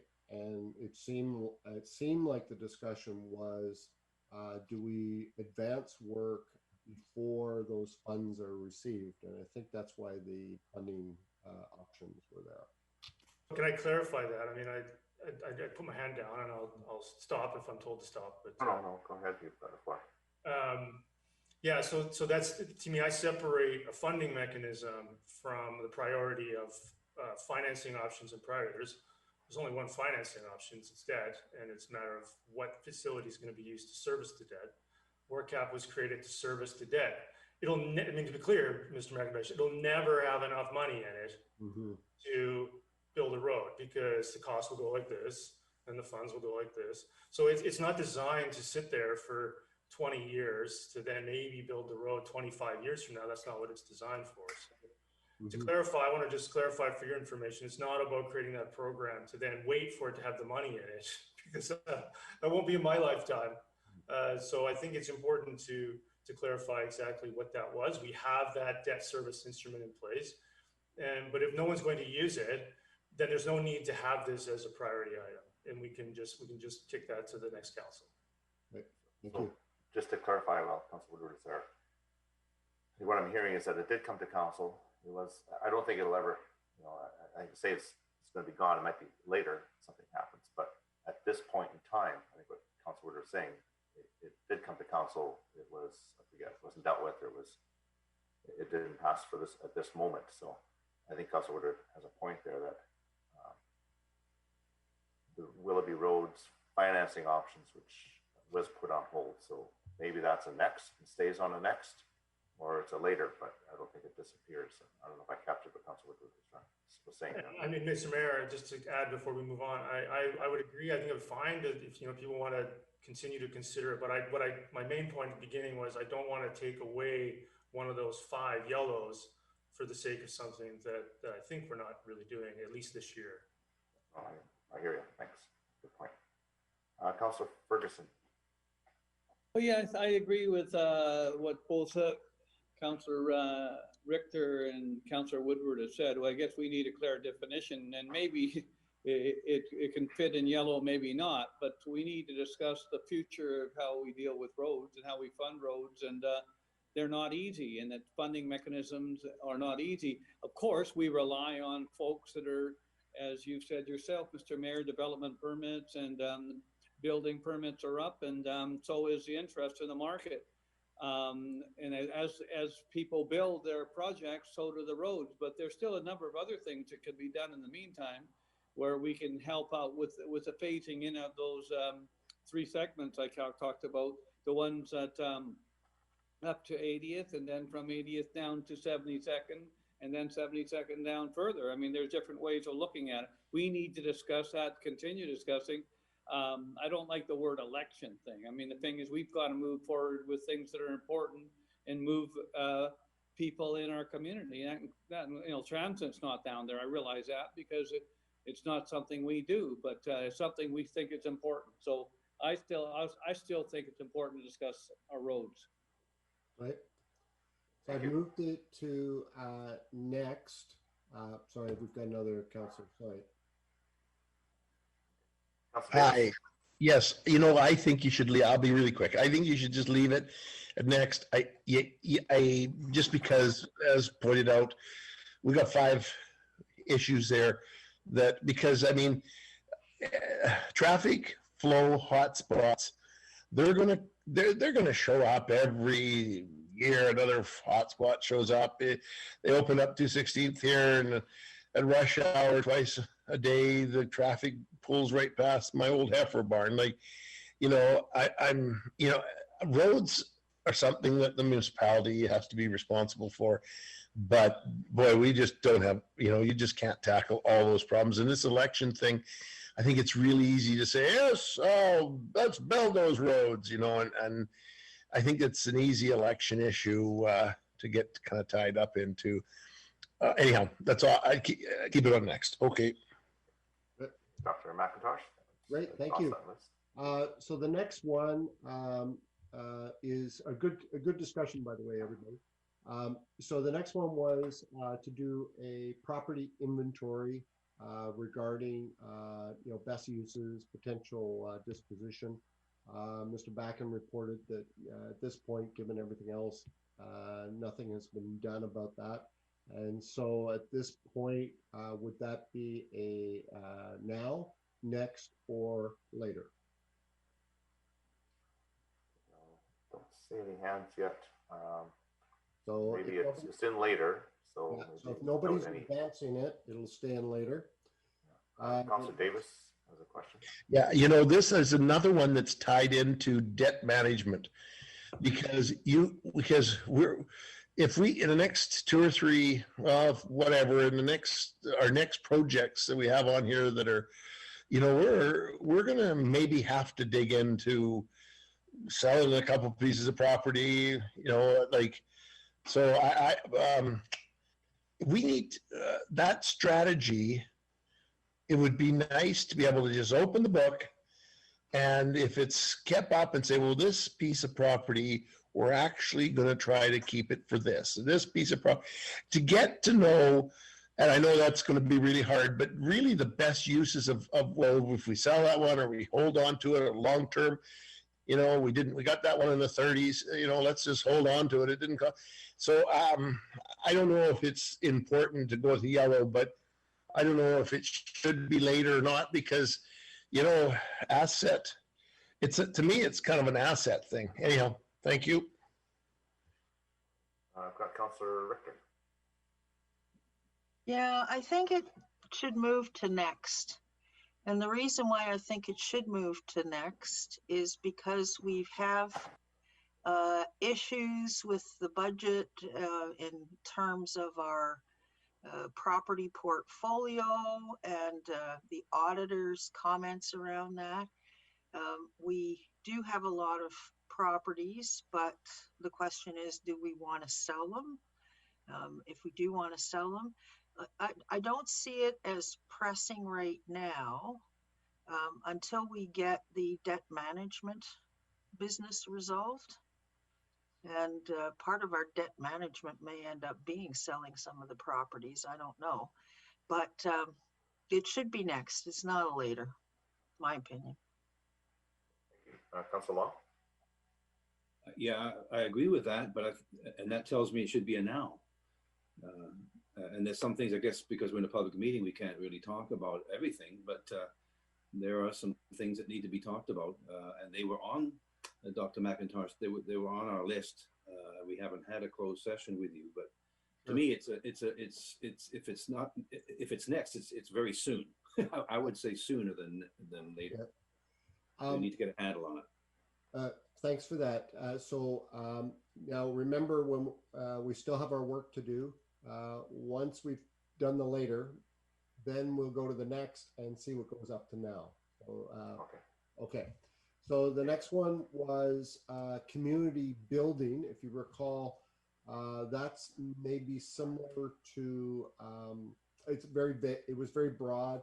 It was around community of community, different neighborhoods, different values, different expectations, etc. And all we said here was we'd like to have a discussion and unpack that a little more, because it was a very, it was a pretty vague topic, if I recall. Councilor Richter's hand is up. Councilor Richter. Yeah, I was the one that brought it up, and I brought it up under the topic of polarization, because we've got a lot of that going on in the township right now. And it affects our decision making, I think. It affects the relations between the different communities. Some communities think they never get anything. Other communities think they're not getting enough. So we need to deal with it. I'm not sure it's pressing right now. I think it might be a bit of a back burner. I'm okay with leaving it under later. Because I don't think it's going to go away. It is going to come back. it's already there. Thank you. Don't see any other hands, so I think that's probably the place to put it. The next one was RCMP future. And we decided that we would have the RCMP detachment, I think it's a staff sergeant, come and give us an update. And at this point, it seemed like it was hovering. Yeah, it's hovering because right now we're in between COs again. And so, yeah, you know, we've got people in charge there who are very operational. So I don't know, Mr. Backen can maybe shed the light on. We're kind of waiting for that to sort itself out, or we'll be meeting with them. But there's Mr. Backen. Do you have any comments on the RCMP and the presentation we want to get from them? But this time we're kind of in flux with the leadership there. I think you're looking for the status, and the status is the superintendent's, I guess, position is still working with an acting superintendent. The acting superintendent has changed from one party to the next party, and we are anticipating that it may change to another party, meaning that the superintendent or acting superintendents are all not going to have a lot of time in dealing with the community issues. So there's a challenge in getting something valuable then from those presentations until they come up to speed. So the short answer is, once we have a better understanding of the medium to long term, I think then the presentation or the discussion, presentation, communication is very much needed. But until then, the parties that are in charge don't have all the knowledge and the history that would probably be helpful for council. Thank you for that. Got a couple of comments. Council Woodward.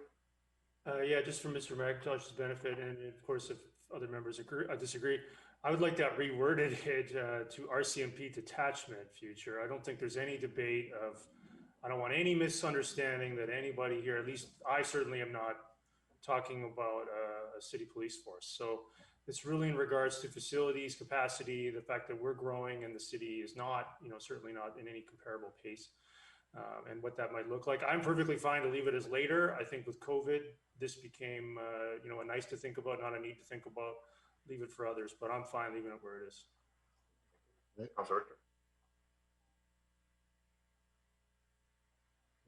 Councilor Richter. Yeah, I know I forgot to turn on. I think it should be RCMP detachment and future. And the reason why I'm saying and future is in the time that I've been on council, and I'm sure Councillor Long can echo maybe some of my comments, it seems that every time we get a superintendent, we get a different set of priorities. And one of the first superintendents that I or the council of the day worked with that I was on had a focus on CPOs. The current the immediate previous superintendent was looking more to get satellite stations. So I think we need to find out who the next superintendent is going to be and what their individual priorities are, because that's going to affect our decision making around what happens with the detachment. So I guess that would have to remain as later, because we just don't know when we're going to get a new superintendent. And those are good comments. It does change over time with, I guess, what's in vogue. It comes down from the headquarters and policing in general and what works. I've seen this in 30 years. I've seen the sways go from CPOs, neighborhood policing, back and forth. So yeah, you're right. It depends on sometimes the flavor of the particular CO and sometimes the flavor of the day. Councilor Davis. It goes in circles every 10 years. I don't know that. I don't know. But let's leave it at later.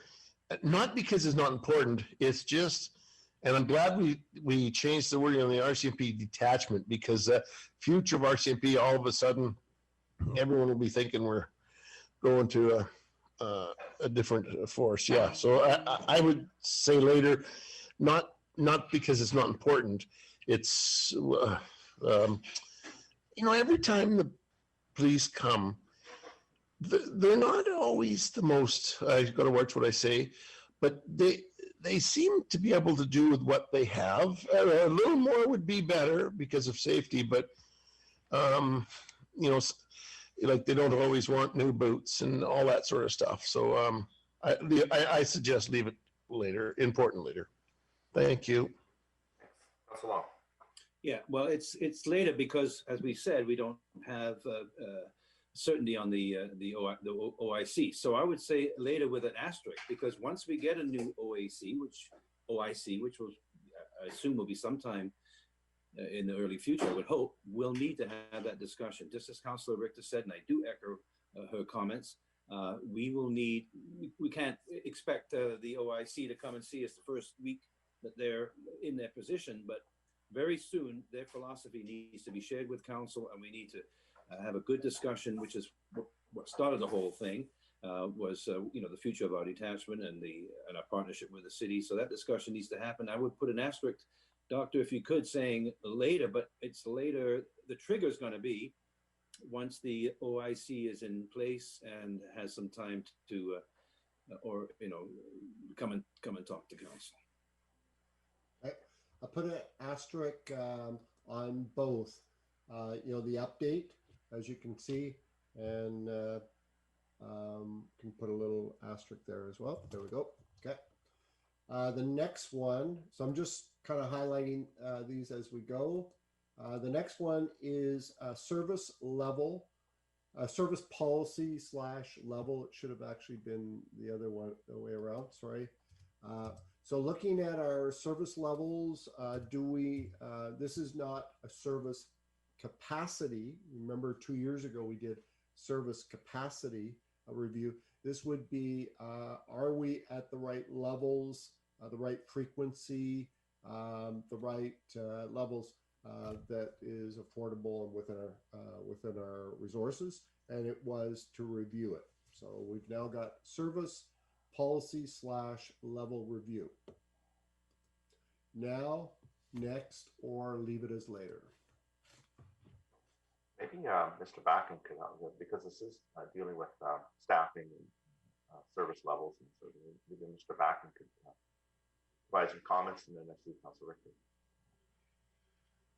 Well, I think Mr. McIntosh actually expressed it well. There's our capacity to deliver the services that council has directed. We did that previously. The question here is the level of service. Do we wish to alter it? And it's a bit like, I think Dr. McIntosh has used this before. Here's a box, it's full. Would you like to add something to it? Then take something out. That really is a service level, what goes in, what goes out. And it really depends upon, I think, the overall direction council sees vis-a-vis the budget process, and those issues. I think we're going to look at a budget this year, as other communities have, that have some limitations in terms of what our options are given the environment. So I don't want to go on for too long, but it really is making sure that we have a good sense of the service level council wants, whether it be for planted area maintenance, cutting playing fields, whatever it may be. I'm trying to pick different examples here because I think there is a bit of a lack of clarity in some of those areas. Thanks. Richard? Yeah, I'm tempted to move that up actually to attention now, because I think it fits in with the 2022 model. From the context of, are we doing the things we're legislatively required to do? And are we doing things that we're not legislatively required to do? Do we need to continue doing the things that we're not legislatively required to do? Should we continue to do those things? Because everything we do, of course, ends up impacting the budget. So I'm thinking with this COVID situation that we're wrestling with now, the recovery from the COVID situation, taking a look at policy, service policies and levels, it kind of goes hand in hand in my mind. at least move it up to important next, but maybe that's one that should move up to attention now. Thank you. I don't see any other hands, so I think that's probably appropriate. We do have some room up there, unless somebody has some other ideas, but that is a part of it. Thank you. Okay, I think that exhausts that topic. Okay, I think we've got okay. Next one is art amenity installation policy. On this one, there was a suggestion, perhaps that could be embedded in the equity framework, or it could be treated separately. So we're now on the art, and we're doing good work. We got 4 left. So we've got the art and amenity installation policy. Councilor Arneson. Thank you, Worship.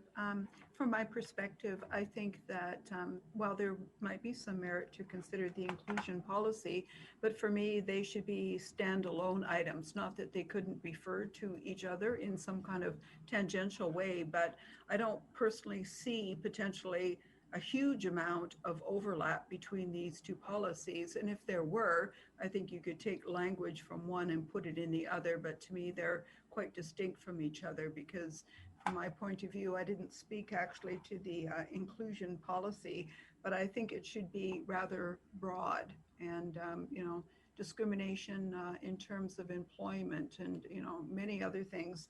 So I just don't want this art amenity installation policy to get, kind of buried or lost, because I do think that it is something that it's a distinct item. Thank you. Leave it.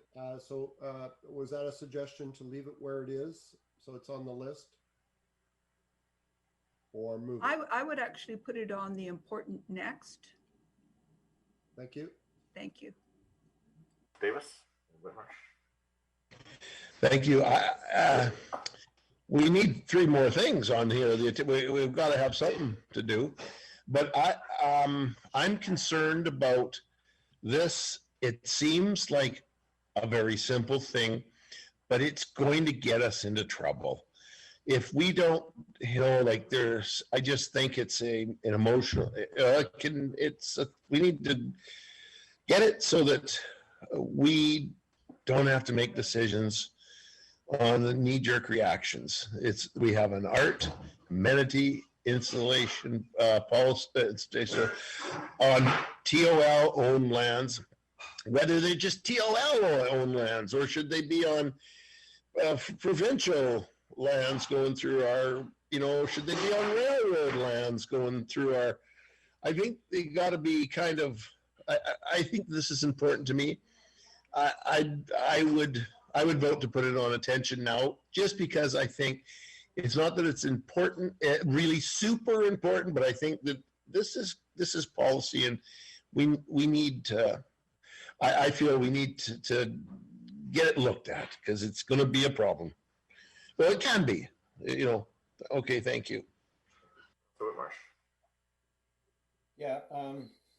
So this is a challenging one for me, because, I think it does have some connection to the equity inclusion framework. But, the challenge is that the inclusion equity framework, I think, is a challenging document. It's a lot of discussion. It really is something that we work through as a council. It kind of, in terms of attention and importance, I consider it very similar to what we've now gone through with our climate action strategy. It's an important thing that we do, and there's a lot to it. And so in the meantime, things come up along the way, like an art amenity installation policy, which really, if we had an inclusion equity framework, would inform what we would do with the art amenity installation policy. So on one hand, I'd like us to wait for these kind of things until we have an equity framework, but I also appreciate that an equity framework takes some diligence and some intentional drive to get there. And other communities across the country have done it. And so that's why I'd like to see us start with the equity now. So we start at least building that. And in the meantime, we can maybe start looking at some things, art amenity installations and other kinds of policies that'll come up, where we're going to keep coming back and saying, how does that fit within our framework that we developed? And until we get the framework, we're always going to be trying to deal with these on one-off type policies, which is the struggle. So I'm kind of torn between both, but I would leave it in next, and I would put the equity in the attention now. That's where I sit. Councillor Richter. Yeah, I'm thinking next is the best spot for it because I don't see any burning rush of people trying to get art installed. I think there was a mistake made with a piece that was installed because it's clearly promoting the interests of private organization. And I think that staff won't probably do that again unless they bring it to council to get approval of. So I'm okay with leaving this art and amenity installation under next on the assumption that any further pieces of art come to council before they're approved until such time as the policy is reviewed. Okay. Well, there's still some more hands. Yeah, Councillor Kunst. Yeah, so what kind of time frame are we talking about when we're talking about next or attention now? Because we are going to do an art amenity installation policy. It really should have the lens of the equity inclusion framework. Because I think, just as Councillor Richter just stated, there's,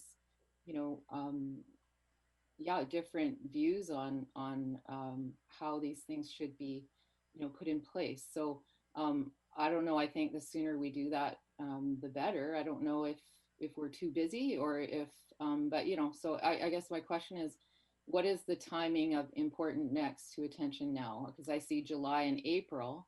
Does that mean it's September, December is important next? Is that sort of the idea? We don't, in fairness, we don't know until we load these up. Right. In fairness. And so right now, we're really just trying to get a sense of almost like A, B, and C from council. Mm-hmm. Then when we start moving things up, generally, I think we can think that they're kind of in 2021, or yeah.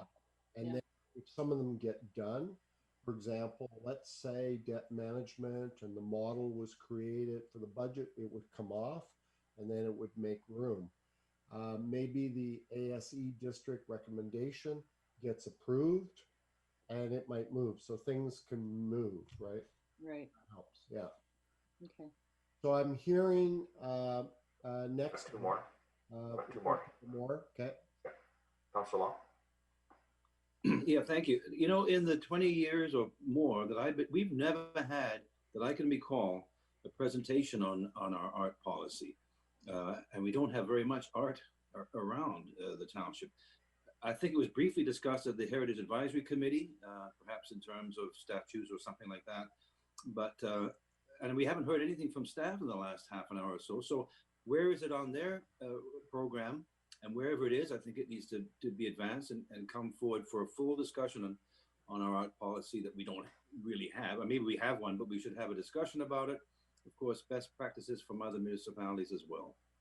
But does perhaps staff are prepared to, I think I heard earlier on in the meeting that staff are going to be coming forward at some point, and let's go with that. Councillor Woodward. Well, Your Worship, can staff comment on that? Sure. Turn it over to Mr. Packer. Just to help, we already did say that on the follow-up action list, which I put, that there would be a art policy update coming to council. Perfect. Then when that comes, then we can move it around on the list, right? Yeah. So right here is public art policy. Yeah. Sorry. Yeah. I'm kind of mucking it up, but yeah, there it is. Does that help? So we'll get a presentation at some point when staff are ready to do that. In the meantime, as we've said many times, that the equity inclusion framework will be a factor, and that is a real priority because we did peg that as such over the last 6 months. And so the art amenity installation policy is forthcoming from staff. Is that what I'm hearing? Is that what council's hearing? No. Not necessarily a policy, but a discussion. Yeah, what we're hearing, what I think we heard was that they're working on the art policy, which is not necessarily the art amenity installation policy. And maybe we can have staff comment on that. And then I think you've got a couple of hands. Hand, then maybe turn it over to staff. Councilor Woodward.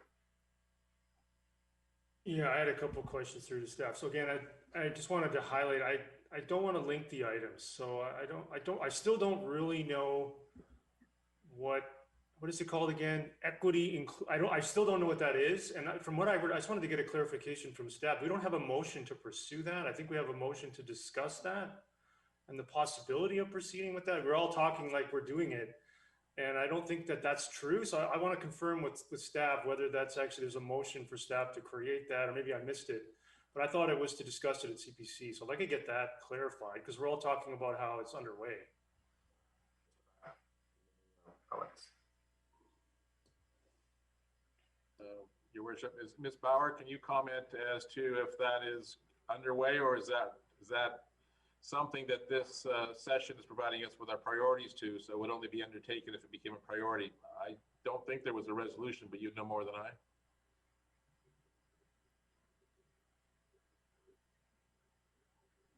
I don't believe there was a resolution. I'm just seeing if I can find it.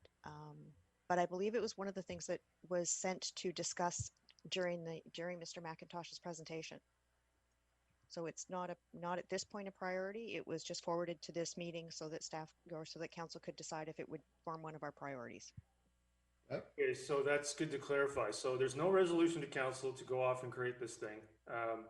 It's right up there with Township Road Network. We all know where that's at. So I think for me, I just want to clarify that because all I was trying to, now back to the art policy, all I was trying to do there was give and create a mechanism for the public to apply to use the reserve. So as of right now, I was told about a month ago, the Public Art Reserve, I think that's the name of it here. What's it called? Public Art Reserve has $400,000 in it. So what I wanted, and I think last budget, it was 200 and something. So we're collecting money from the development community. And I think that's where the source is. And all I wanted to do was create a process for the public to apply to get access to that money for some public art installations in the community. That was it.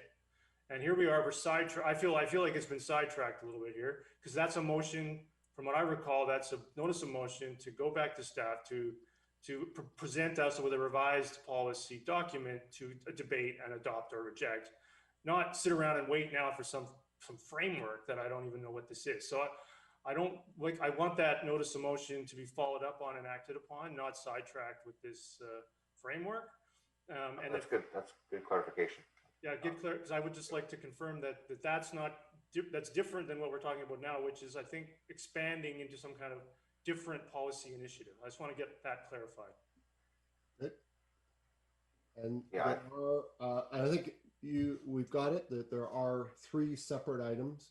And like a lot of things, there might be related, but I've moved public art reserve policy, given that it has apparently a resolution. So I've moved that at least to the next column. Remember, we haven't decided on the now items. That will come next. So if I can leave it at that, as opposed to debating the public art reserve policy. Yeah, I'm not trying to debate it. I'm just. No, I know. We never do that here. So Councilor Woodward, I just see 4 more hands. That's why I understand. But can I have a point of order on this one, or is it all the other hands? Well, no, I'll put your hand up and I'll get to you.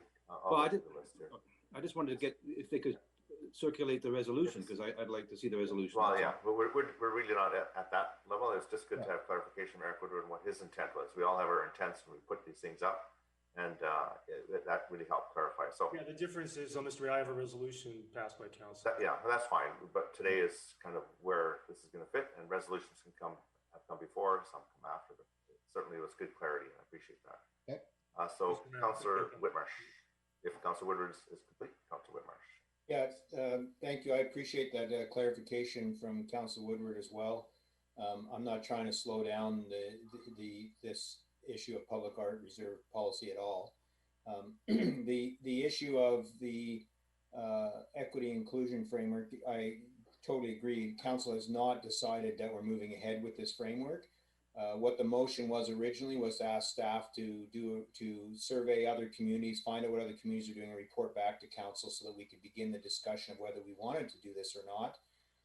And then that discussion was referred to this. So what we're discussing here today is whether or not we want staff to go and do a report on the inclusion equity frameworks that are being done across the country and report back. It's not whether we want to do it, it's whether we want them to do the report and report back to council. So I think that's an important clarification as well. Thanks. All right, Councilor Richter. Yeah, I'm just looking over this list, and did I miss something? Because Willoughby roads, where did they go? I was wondering about that too, Mr. Mayor. Yeah, my mistake. I probably accidentally moved it. Well, it's not even there anymore. Yeah, no, I remember I had it as capital, and I think I tried to. Oh. Yeah. Okay. Yeah, sorry. I'll put it back in. Okay, thank you. My bad. Yeah, I know you're multitasking there. Okay. So. Okay, that kind of we're good. End of the speakers. Well, it's good. It's good to all arrive. Okay. So I'm just taking all those highlights off. I will add Willoughby roads back in because I was kind of hearing. Okay, water policy. And while you're doing that, I'll add Willoughby roads in. So water later, next. Okay, I'll look the list here. Councilor Richter. I think it's a now, because we're talking about $6 million in this budget to go on doing blended water. Okay, thank you. Councilor Whitmarsh. Yeah, it's a now. Thank you. Thank you. Councilor Kunst. Yeah, I believe it's a now as well. Thank you. Councilor Woodward. Yeah, we're all agreeing it's a now. I think we can debate it later on, but I think we're all agreeing it's a now, and it'll certainly be disposed of this year. Thanks. I think that's kind of, yeah, no, sir. So I don't think we have to put that into next. We just slide it right up into now. That's pretty good consensus. Yeah, that just kind of, some are so obvious, right? So that's great. Yeah. Willoughby Library direction. At this point, we had the library coming to do a presentation. And is it now, next or later? Councilor Kunst. I'll go to the list. Give them a shot. Councilor Kunst. Definitely something I think that we need to discuss sooner than later. Whether that's now or next, I don't know how long we can wait. Okay. So, we got a couple of hands, so I'll go down the list. Councilor Whitmarsh. Yeah, I don't think this is one that's going to take a lot of time, to be honest, but I do think it's a now. Okay, thank you. Councilor Arneson. Yeah, I think it's a now. It's been on our radar for about 2 years, and we're on the precipice one way or another. So I would put it in the now category. Thank you. Councilor Richter. I think it's a next because we're not going to get it done this year. Are you going to give the direction this year, though? Okay, go down to Councilor. What would we left? Councilor Davis. Yeah, I think it's an attention now because we are we not kind of negotiating things, and it's kind of, I think it's a now. It's kind of because we kind of got to do it now, or it's not. Yep, I would leave it at a now. Thank you. Got to exhaust the list, Dr. McIntosh. Yep. And COVID recovery, which is the idea of engaging interest, however we do that, with task force forums on how COVID is impacting citizens and businesses. Davis? Didn't we kind of earlier say, well, that's going to happen no matter what? But I guess that this is allotting time and it's our priorities. Well, we've got to make it a priority no matter what. It's, this is COVID, but it does take a space away from other, like, not real things, but I mean, it takes away from a space on that attention now. But didn't we, like, it's going to happen anyhow, no matter what. Even if we put it on this list, it's going to come and bite us, right? This was, just to help everybody, this was very specific to us going out and finding out what the impact is, and therefore thinking about what to do about it. So Yeah, okay. You know what? Then I would put it up on attention now because it's here. Or it's an important next. It's kind of ongoing. We're waiting for reports from staff and putting in somebody else because it's such a big broad topic. But I'll like to hear from rest. Councilor Richter. Yeah, I think it's a now as well, because it goes hand in hand with the budget 2021, 2022. And I think that what's needed for recovery is going to have a big influence on both those budgets, or should be having a big influence. So I'd put it in the yellow. Councilor Kunst. Yeah, I think it's a now. This is just something that, I mean, we have to, pay attention to, and we'll have the support of our staff to help us. So I definitely think it's not going to take us a long time. So let's get this one on the priority for sure. Councilor Whitmarsh. Yeah, just for my clarification, maybe a question to staff, how they see it differently, but I'm not sure how I see this particular item being a lot different than our number 2 item, which is budget guidance and the 2022 model. Are we not going to be talking about COVID and related budget issues for the next 2 years? So it seems like it's all tied into the budget discussion anyways, but maybe there's something I'm missing here. So if I can, Your Worship, our discussion separated the impact on the organization, which we agreed was relative to the budget.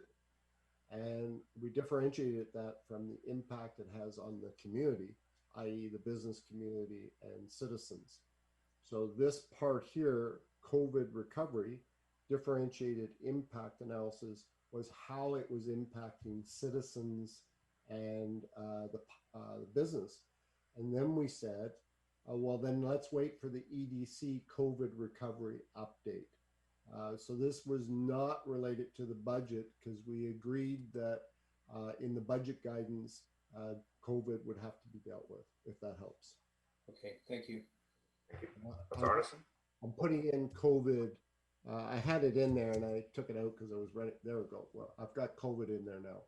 Okay, thank you. Councilor Yes, yes to the COVID. I would put it under the now. Thank you. Thank you. Okay, so Dr. McIntosh, it's back to you. Okay, so is that COVID relative to the budget, which I've highlighted up here, or is it looking at the impact on COVID in the community, which is down here? Are you asking me? I would say I would say the latter. Okay. How it affects the community. Okay. So maybe what I'll do is I'll just clarify and I'll put community impact. How's that? Just so it's really clear what we're talking about. Okay. Okay. So if that's everybody's understanding, that it's looking at it and, hey, addressing it, and whether you do anything, then COVID's here now. So what I'm hearing is put it up there. Is that right? Take a look Seems at to be like, okay. okay. So I think we got to the bottom there. So at this point, and again, we're just in a session, so you would bring this to council and get some staff would put some dates around these things, et cetera, back to Councillor Kun's question. But at this point, we're saying the ASE district recommendation coming in July. We have budget guidance, which is COVID impact, debt management, 22 model. Good odds by April, May, that will actually come off and free a space. The water policy, method, and pricing. Well, again, once you make that decision, it should come off and become operational. Willoughby Library, it sounded like the same, that once you provide that direction, it will get implemented. So that will come off. So what I'm trying to show you is about 3 of these will come off perhaps by June. I'm just ballparking. The COVID recovery, hard to say. So I don't know that we can project that. So that would mean that on the important next items, there will be some slots opening up, just volume and priority wise for council. So just trying to show you how this is, it can be managed. Does that work for everybody? Right, Councillor Long, Councillor Long. Yeah, so some of them are very straightforward. We've had great discussions, so we're going to get a presentation on water, etc. But there's a couple here that are still floating, right? So the inclusion thing. So, we often talk about when we refer these things to workshops that they go, where do they go? So it's still, we referred it to here, we have talked about it, but are we going to direct staff to put some research together? Also on, there's another one there, the RCMP detachment. Now, I asked for an asterisk, and there it is. So does staff have the direction that when the OAIC is installed and comfortable, that they'll have a presentation? We do have a motion to have a presentation on water. Do we have a motion to have a presentation on the art? And we were going to get the public art reserve policy that Council Woodward talked about.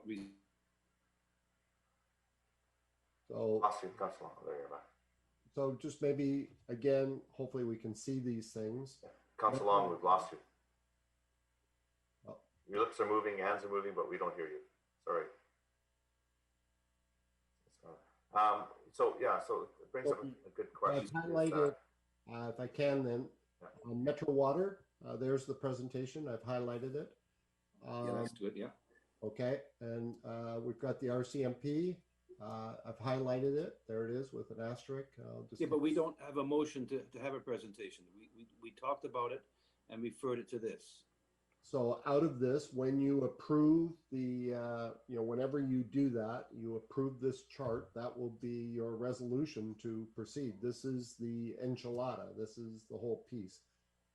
But if you need resolutions for every specific item on here, I'm not sure about that. But no, there was just a couple because the framework, for example, we did have a lengthy discussion at council and it was referred to this session.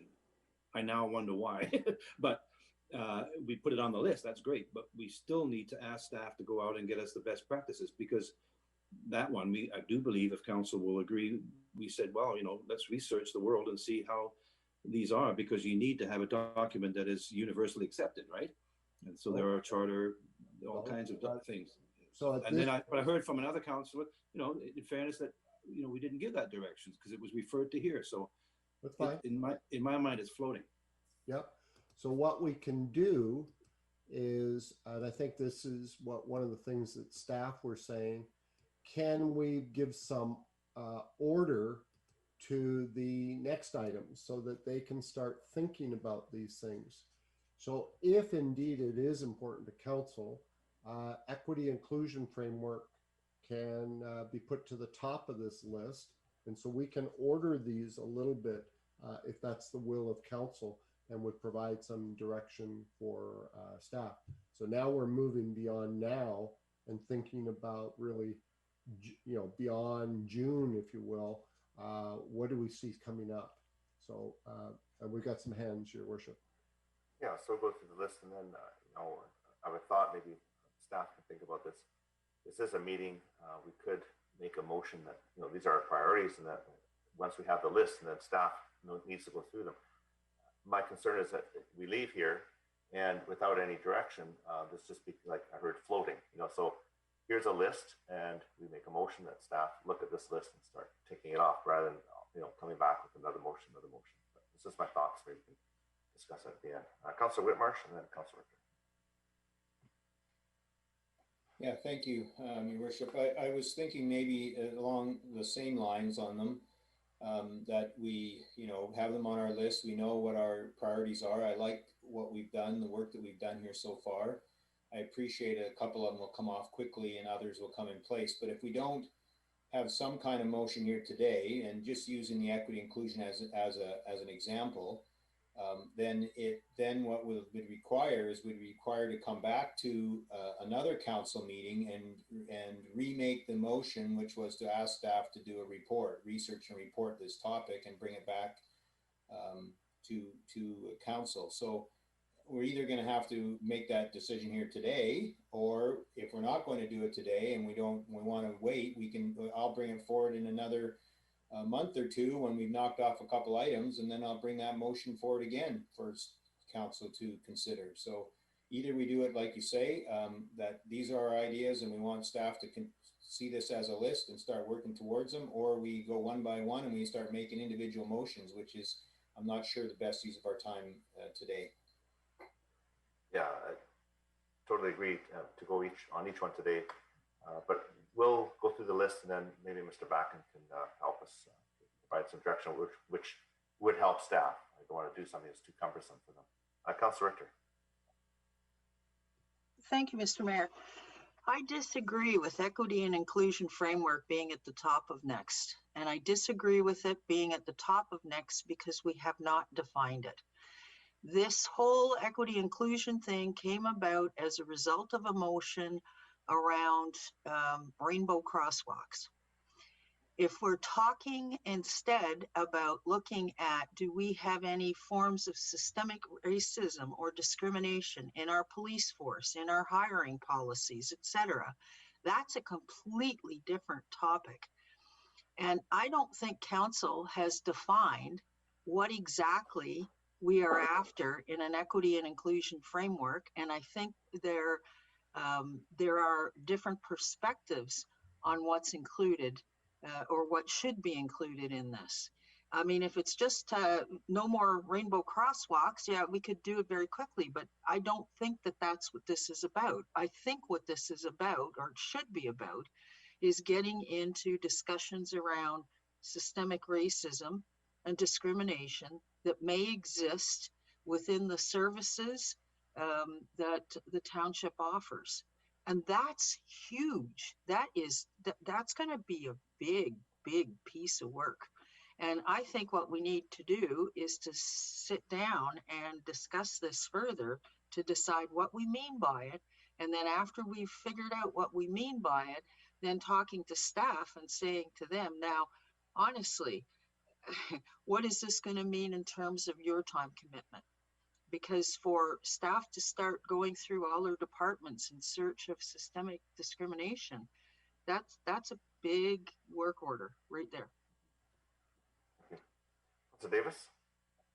You know, I don't think we should leave this meeting unless, I mean, this is Mr. Backham, and I'm not trying to be cheeky, but you've got your marching orders here. This is what we kind of agree on, and I don't know how, like, I think maybe every 2 months you should put it on a report and say, we're going to update the action now, the important next, information later, and then we can say, well, you know, we got it to do this one, we have to have that shown up, so let's get on it. Like, I think somebody's got to be in charge of this list. Well, no, that didn't sound very nice, but somebody's got to bring this forward to us so that we can all, because what happens if Councillor Whitmarsh forgets? Okay, I know you're not going to forget, but I would wonder if we've got marching orders, let's just have a report update every 2 months and say, well, we're this one here, we're waiting for this, we're waiting for that, this one's done. So does everyone agree, let's take this off, and here's the water policy, and we've done that. And so that because we can get council, we can get a lot of stuff on our reports, and we may, you know, I know we get this in the this council priority, we get this, I get it anyhow. I don't know if you guys do with the computers, but I get a piece of copy of the paper, and I think we've got to, you know, the paper gets put in my report at the end of the night, and then my report gets put on top of the other reports, and the shelf starts to get a little more heavier, you know, so that's why we've got to have somebody that comes forward and say, this is what we're doing. So I don't, I don't know what that means. Okay, thank you. Yeah, thanks. Thank you. Your worship, if I could maybe just suggest, we're now beginning with that Councillor Davis comment. We're starting to get into how to actually manage. Good suggestion, and I'll get us there. But let's focus right now on, we have 5 now items, 3 of which we know will reasonably come off in June. And it would be helpful for staff to know when those items begin to come off, what should be on their radar as kind of the next items.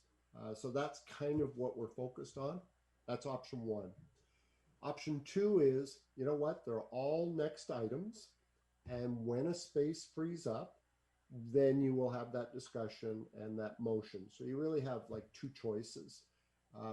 For staff, usually it's a good idea to know, out of the 2, 4, 6, 8 items, what are the next 4 that are on your radar so that they can start thinking about it. And I think that's all we're asking for at this point. So back to you, Your Worship. Councilor Woodward. Sorry, yeah, okay, so my point, maybe my suggestion's a little, not gonna help you, Dr. McIntosh, sorry. No worries, no worries. Yeah, I didn't know, sorry. I was gonna suggest we just alphabetize them and then we don't have to get offended when ours isn't at the top. So, I mean, if that's helpful. I mean, we have more than one department. I don't think all of these go into the same department. So in theory, departments can keep an eye on what's coming up and think about it. I'll just leave it there. I don't want to start debating. I don't know how we're going to determine which order they're going to go in. So maybe just alphabetize them. Yep. And the same, and even for the top ones, we can, we'll get rid of the numbers, right? They're not ordered in, I'll just try and get rid of them here. Yeah, so the last 2, I'd love those to be at the top too. So, I mean, but right. I'll just leave it with you. So there is, the common practice, just so you know, and I've kind of mucked this up, but the common practice is next or next. They're not prioritized until you get something done. I mean, the whole point of the exercise is you can't be working on 12 items. So the next items are just really letting staff know these are on the radar. Hey, let's face it, neighborhood plans, staff are working on it. Horn pit, people are working on it. Township road network, people are working on it. Public art reserve policy, somebody's working on it. So it's not like nothing is happening at this point, okay? Anyway, just a suggestion. But I will get back to Councillor Davis's point. We do have 6 techniques for sticking to these. So I think our best course of action, Your Worship, is not to debate the order of these, but rather just say these are the next items. And when something frees up, and you can have some discussion and, just bring them up one at a time. Things will change. Next month, things are going to change, right? No, I agree. It's the yellow that I was saying. It's just all we do is we say this is our priorities. It's a motion. We're not debating them. We know there's more information coming. It just the next items, definitely they're next items. We're not giving direction today, and we don't want to debate each one. We just want to ensure that this doesn't fall away. But Mr. Backen, I'd like to hear from him, and then I'll go to the second time speakers. Mr. Backen. Thank you, Your Worship. It's a bit of a question of clarification of Gord, because the description is totally helpful, and thank you. The anomaly we have really is the neighborhood plans and horn pit housing. They used to be attention now, and I raise them because they're nearing a decision point for council, so they'll be coming forth to council in any event. But the fact that they're in the important next category serves as a good illustration, because they will likely come to council in the month of February. But if they weren't coming to council in the month of February, say they were a few months away, we would likely then slow those down to focus on the attention nows. And that's what I wanted to emphasize. Am I understanding that correctly then? That, but for those 2, which perhaps arguably are attention nows because they're so far along, that our focus should really be on the yellow. If we have surplus time, as you mentioned, and there's some opportunity, we certainly continue down the list, but our priorities as set by this are the yellow ones with either the yellow ones now or yellow ones past. Good point. And it might be that, with the neighborhood plans, Horn Pit, we know council knows that's coming forward. So we're saying, okay, it's already in the works. So where does that fit then? It's a priority, of course, but it's already in the works. So we know that staff is way along the road on those. So we're looking at other priorities, but we're not displacing those. Maybe that's, I don't get that impression of them. So thank you, Your Worship. That's the critical point for us, because then they're already along, but that means we're adding more priorities. And the way the program began was, if we have 5 or 6 that we agree to, they continue till they reach the point where they slide to operational, and then we move up. So my interpretation would likely be that right now, and this is perfectly fine, that the yellow and the former yellow are our priorities. And maybe it's 7, maybe it's 5, and whatever's in there. That's the important part. My emphasis really is not on those. It's for the ones that fall below those that we would use our spare time, if you will, to get to. But until we actually take a big chunk out of the attention now or the previous attention now, there just wouldn't be a lot of time. Different shade of yellow. A good point, Mr. Backen. Now, just another point of clarification, because you're not seeing the whole chart here, and I don't expect you necessarily remember. Remember, there's a bottom part to this chart, and the bottom part of the chart would have, most likely, in Mr. Selfie's box, neighborhood plans, okay? So these don't disappear. It's just council right now is not consumed or focused on neighborhood plans, but they're coming.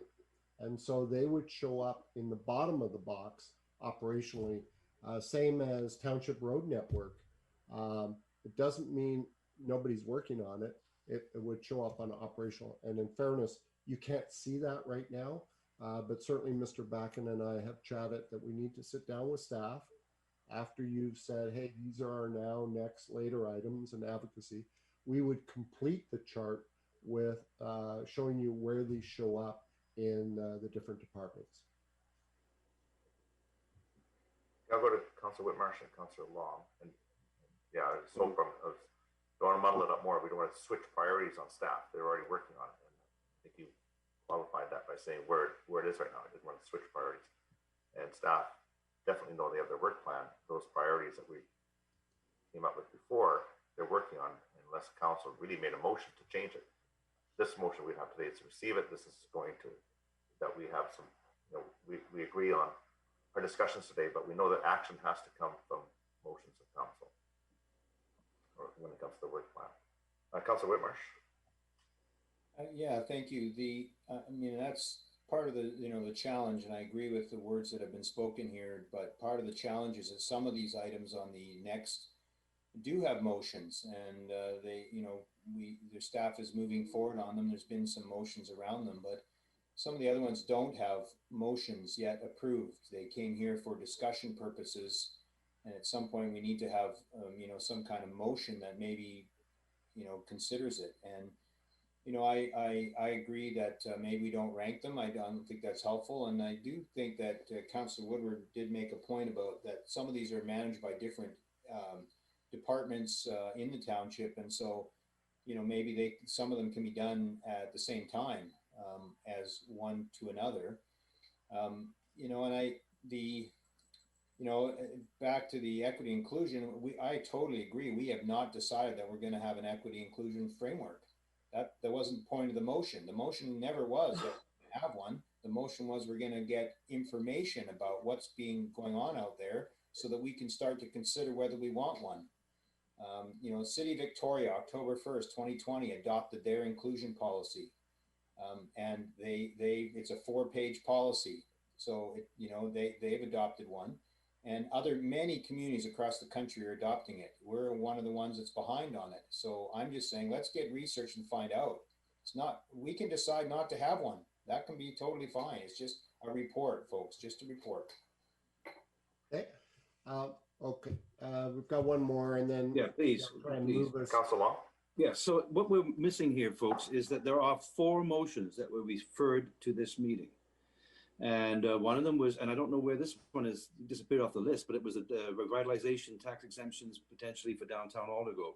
Now we don't need to debate it.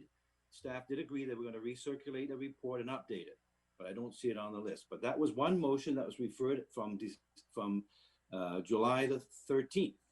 The second one is a closed session, but it does relate to township properties. I do see that on the list, but that was deferred to this meeting. The third one is the RCMP. Now we've dealt with that. So that was a motion that was also referred here. And the one that we've been talking about here, the Equity, Dignity, and Inclusion Framework, the motion was that staff prepare a report on equity, dignity, and inclusion frameworks in other communities and to provide council with an outline of the steps that would be required to implement a framework in the township of Langley. That was the motion that was moved, seconded, and then it was referred to this meeting. So I go back to my earlier comments. That one seems to me to be floating, and hopefully we can find Aldergrove and put it back. Well, there it is already. But so I think we need some direction on that one. That motion was made on the 21st of September.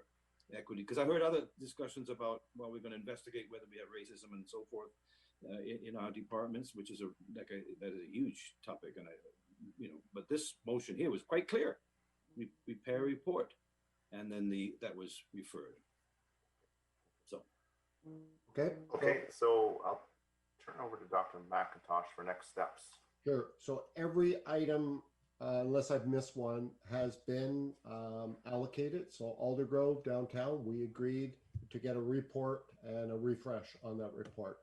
So we have so every motion that came has been allocated somewhere, either operational, follow-up, capital, or to this chart. So let's conclude, if we can conclude the chart, what this would do is say, we need to send this back to staff through Mr. Backen to come back and say, show us the bottom part of the chart to show what boxes these go in. And back to Councillor Woodward's comment, look at, it's really about capacity of, hey, yeah, we can start working on the property assessment because it fits within this this department that doesn't already have 3 priorities. So I think if this is generally the framework, the priority framework, then I think then the question is, how do we manage it? Can I go there next to kind of wrap up? Okay. So when we sent you, I sent you a package. There were things that came up at the governance session that we did over a year ago. And so I referred back to those. And rather than have a blank sheet, I offered some suggestions. One, thank you, Councillor Davis. There's the chart. It's at a council table, but it should also be in the hands of staff. So it should be good practices. Here's the best practices all across the country. That this chart is in every council package, not on every agenda. You do not want to look at this every meeting. It's just simply there as a reminder of what we're working on. Quarterly, you said 2 months, it could be quarterly, or it could be 3 times a year, is when you would review it, refresh it. Here's the thing. If you look at this by, let's say, May, and none of the dates have changed, we have lost this. The needle on the dashboard has failed, right? It's no longer a good dashboard. Once a year, which you've been good at, and let's face it, we've had a bit of a tough go in 12 months. Normally we've reviewed this every 3 or 4 months, but we haven't reviewed this since November of last year, 2019. So that's number one. The chart. We've also chatted with Mr. Backen about cascading this down to staff so that they can show you that they're working on some of these things. The second that has come up before, and I know we're on limited time now, but let me introduce the topics, and it may require follow-up because I know it's late on a Friday. But the other topic has been what happens when an emerging topic comes up, i.e. The notice of motion. Well, there's two things that can happen, I think. One is it should be referred to CPC only if it requires unpacking. So a good example would be the inclusionary equity framework. What the heck is that? Let's refer it to CPC, get a little bit of shape around it so staff don't go researching inclusionary frameworks all across the country and produce a 100-page report and a waste of time. There are other notices of motion that we're familiar with. We don't need to unpack them, but I think as Councillor Richter has highlighted, and I think you all share this concern, we need to at least find out how much staff time this is going to take so we can use a modified staff report to be able to say, okay, if we're going to do this, how much staff time is required. So those are two ideas. The next item, and so I've got 6 of them here, and I'll just kind of go through them. The next item, can everybody see this okay? Should I? Yeah. Okay. So the next item, and by the way, that's just a recognition, life changes. Whatever we do today, March could look totally different. And so I've provided in the package, but this is something that administration and you can look at, is a request for decision, right? And notice it just very clearly says, we can look at our staff report and say, what are the organizational implications? Because I've heard that from all of you, is if we're about to go and do this, which department does it go in? I think Councillor Woodward said that. Is that department already overloaded with 3 other or 4 other priorities? So this is a way we can kind of check and make sure that our priorities are realistic. The matters arising, these are items that you're hearing from your constituents, right? And they're not big strategic items. And you know that if you advance them, there's no way they're going to be a strategic priority. Absolutely. But they're important. So my suggestion here is that these items need to come from council and go on a follow-up action list. Now, if you recall from our conversation, I said there were some follow-up action items. So I've started the list with Mr. Backen to say, remember we said Willoughby Roads, the WARCAP, getting an update, the Aldergrove downtown incentives. So this way, back to Councillor Long's point, I know it hasn't been lost. I mean, that's the whole point. Staff would then look at it, put a name on it, Mr. Selfie, whoever is going to report on it, and we'll provide a target date. Why is this important?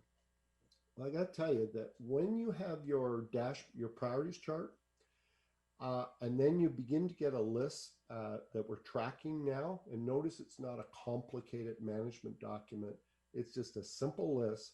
And when this sucker gets too long, you know where that time comes from. We all know that time spent dealing with these smaller but important items will detract from the priorities or from day to day, or what we're seeing across the country, because people, staff like to do these things. I mean, they want to get those short wins and stuff, is personal time. So far then, 3 ideas. 1, let's get that chart, and let's get the complete chart with staff's work, review it regularly.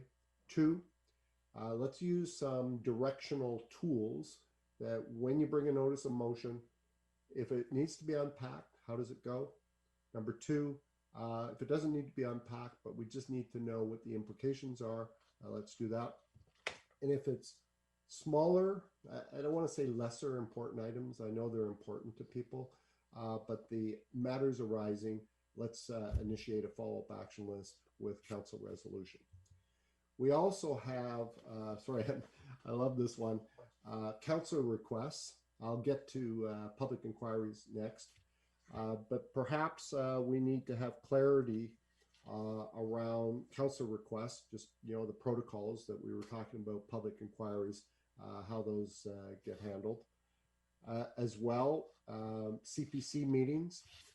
We said, you said, that when we started these, that we would have a review within, I think, about 6 months, and just say, okay, we're trying something new.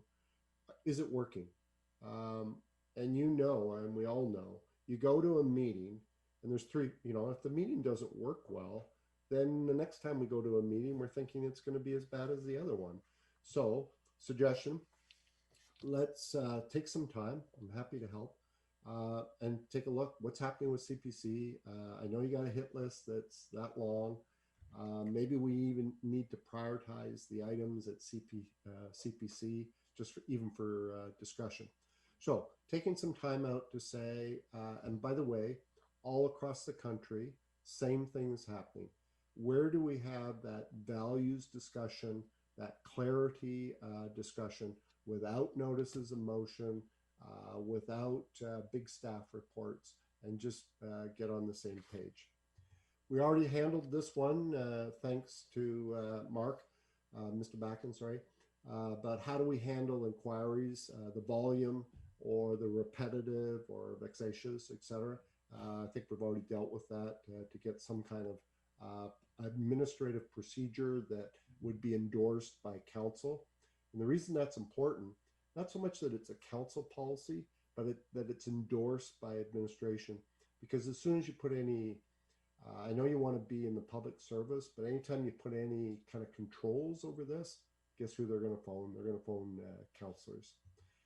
And lastly, you know, we've talked about this before, staff capacity, but I would leave that to Mr. Backen, that's part of the budget process. If there are staffing hotspots, which we've talked about before, that would be up to him. So these are what I thought might be a number of areas that we could work on to make sure that our priority setting is working. So I'll stop there, Your Worship, and just see if there's any comments, and I'll look to you to for guidance on how you want to wrap up. Great. Well, thank you very much. It's been a long afternoon, or a very intense afternoon. I think we've got some good work. I really appreciate all of the input that members of council have had. This is truly a council priorities, and you know, we all have some input, and I think, you know, I mentioned a motion. I don't know what that will achieve. I think this, other than to receive this as our priorities for now, to go to staff so they have it officially.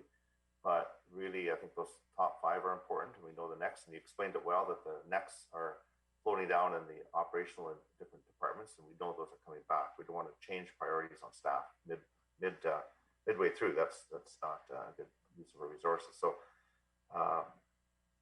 you know, and I appreciate your work in progress strategic process strategies. It kind of gives us a bit of a framework as council how we can work through these, and I think it's so important that we keep this front and center. So I'm going to open up to council, you know, kind of a roundtable now. It's you know, 5:30, so you know, we need direction, or perhaps let this incubate for a little bit, but certainly, and then let Mr. Backen maybe give, if he feels there's a certain direction he would like to get from council on this, then fine. And if not, we just, you know, receive it as this is our priorities for right now, and we know they can change in a day or two as things change. So I'll just go through Council Richter has her hand up. You go ahead.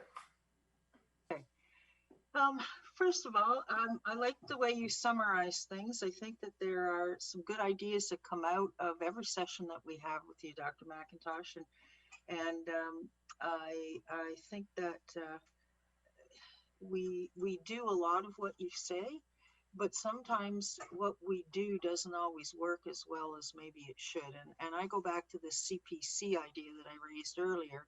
That's a fabulous idea. And right now we do it regularly. If somebody comes up with a notice of motion or a concept and it's a policy thing, we just refer it to CPC. Unfortunately, CPC you know, it's a year and a half before we're going to get through them all. So we really need to have your help. I think working through that process of how do we streamline CPC better.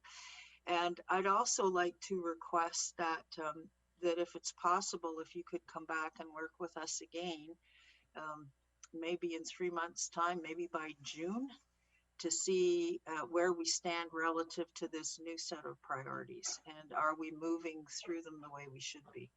So those are my thoughts, and thank you again. Always a pleasure to work with you. Thank you. Councillor Woodward. Yeah, thanks. One thing that hasn't been sort of attached to this, could you bring up the list again for me, Mr. McIntosh? Because one thing that's kind of missing is, I think, is, Councillor Whitmarsh touched on it, and I've certainly struggled with it, is the process attached to each of these items. So, if some want to pursue it more than others, like the inclusion framework, that's a project that a couple of people are initiating, and I'm fully supportive of initiating the discussion. The problem is, like, that's going to come forward. It's not like as a notice of motion now. And so, like, sometimes we hear when we bring forward a notice of motion, that we shouldn't be doing that from other members of council.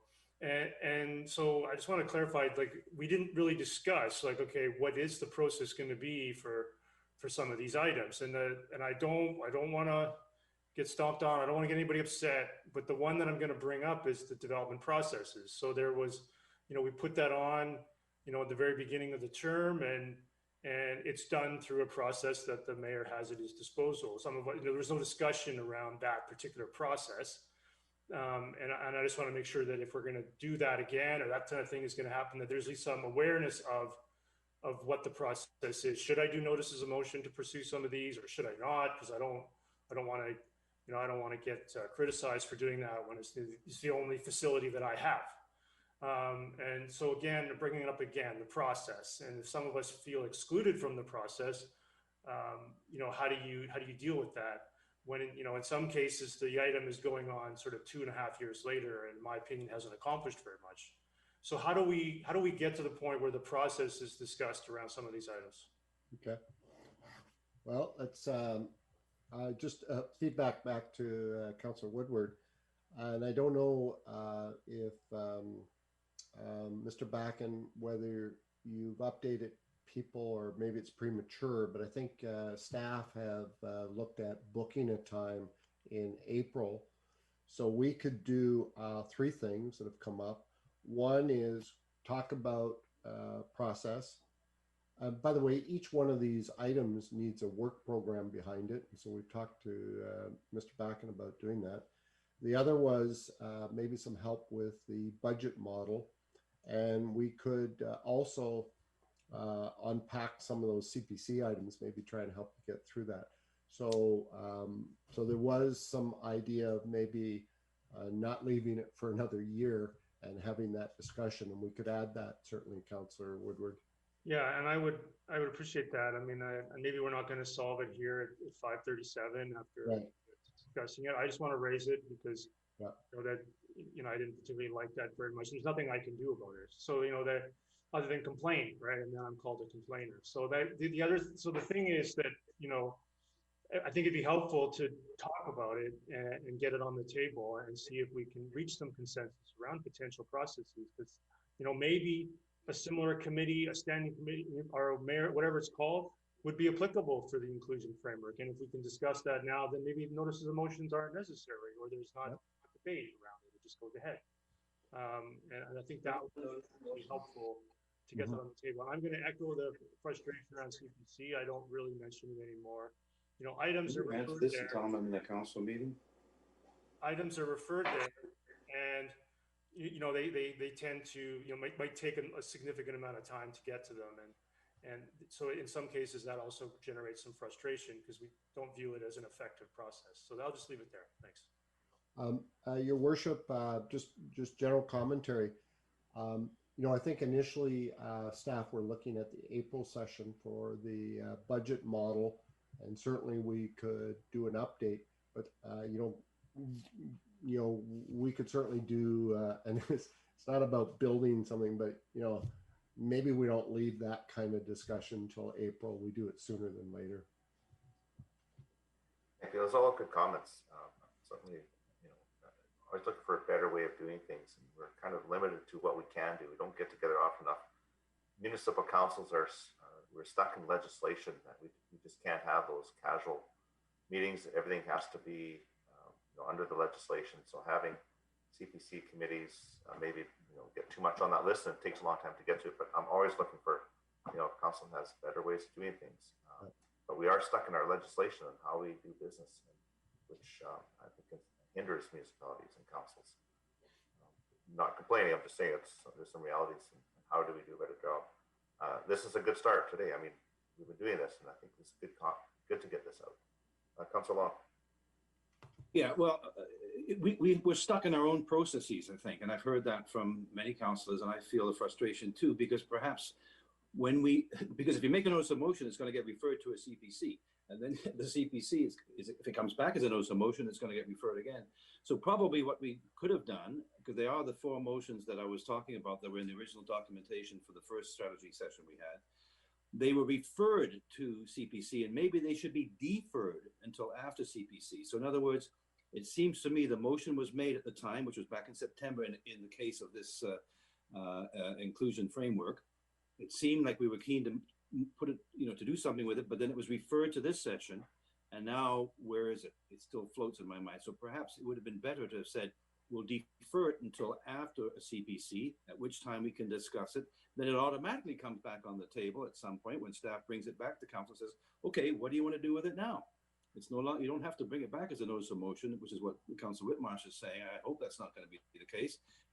Because it was already discussed and referred, it probably should have been deferred. So, and we often get mixed up with that refer and defer, but wouldn't it be true, Dr. McIntosh, if it was actually deferred, we wouldn't have this discussion because it would automatically come back on, as with some of these other ones.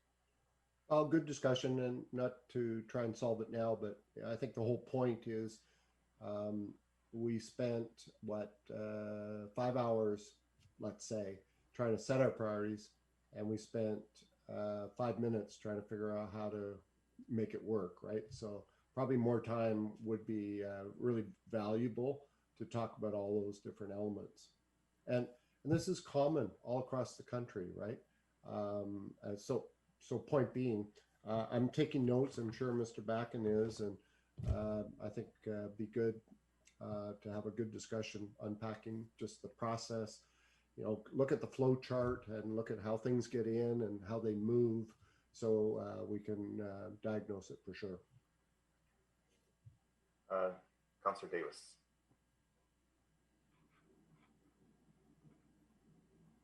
Councillor Davis. Sorry. There's lots of details, but I think the first step is to reprioritize, and we lined them all up. I like that part. Maybe we should realize that if we don't get this done, we should be able to blame Mr. Backham.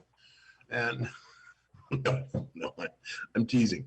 But hey, I like this. I like this process. I'm looking at this and I'm thinking, okay, well, we've got some of the things that we all thought were important on there. And as usual, Dr. McIntosh, it's a pleasure. And I won't go on too long, but thanks for coming out, and I think this is money well spent for our council and for our people in the township. So thank you very much. Councillor Ferguson. Yeah, it's the old story. Thank you, Dr. McIntosh, Gord. We appreciate, obviously, you've always had good ideas. You always make us think. It's an important thing to think about what we're doing is and why we're here. I guess that's the most important thing. And I got to brush up on my Maslow's self-actualization theory, so that's good. How far can we go, and how good can we do it? I'm always looking at this one and looking at other council priorities in other years is the fact that what are we going to accomplish this term, and as what we accomplished other terms. So those are always things individual councillors go through as I look through your list. I also ask staff, and you must have your own priorities, which we're not discussing today, but I kind of like to mesh the two together and see how we make out. So those are things I do when I do my homework. And I think moving forward, that's the only question I ask myself, are those things on the list as important as they have been in other councils? And that's what I go through. So thank you again. Thank you. Councillor Kunst. Yeah, thank you, Dr. McIntosh, for guiding this process. I know for me, it's good to see, and I think even for our community to see what it is that is a priority for us. And hopefully that as a council that we're collaborating together to make these things happen.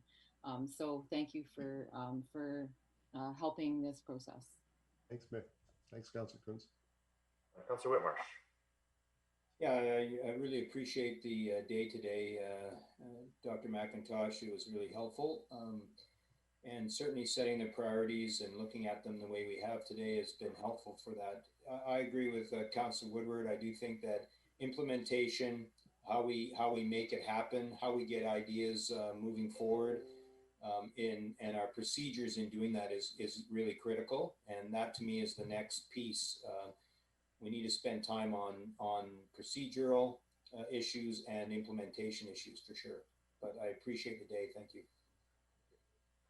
Okay, I've got Councillor Richter next, but I haven't heard from Councillor Arneson on wrapping up. Did you have a few comments you wish to share, Councillor Arneson? Well, yes, thank you, Worship, and thank you to Mr. Dr. McIntosh. Today I found it very helpful to look at our process and our projects and to try and organize them in such a way. I love the reference to the Maslow's hierarchy of needs, because I think once we've aligned these in a framework, it's going to be easier then to focus on the process and how we get it done. So I think if it were the other way around, it would be more challenging, but I do appreciate that it's great to, have some kind of detailed way to move these things forward, because I don't like to think that as councillors we're feeling frustrated at our efforts to move some items forward for the benefit of the community, and it's not quite working the way we had in mind. So thanks again and happy weekend, everybody. Thank you. Councillor Richter. Sorry, I'm just trying to get my mic on. All these references to Maslow, there's no proof of his theory anywhere. Anyway, I'll leave Maslow. I got you going, Kim. No, there isn't. There's no empirical evidence to support that theory. I happen to teach that. Anyway, I just thought of something that I wanted to run by Dr. McIntosh, and it goes around the councillor requests, and also it ties in with the item that Mr. Backen had put on the list with regards to the sheer volume of requests that they're getting and from the community and so on.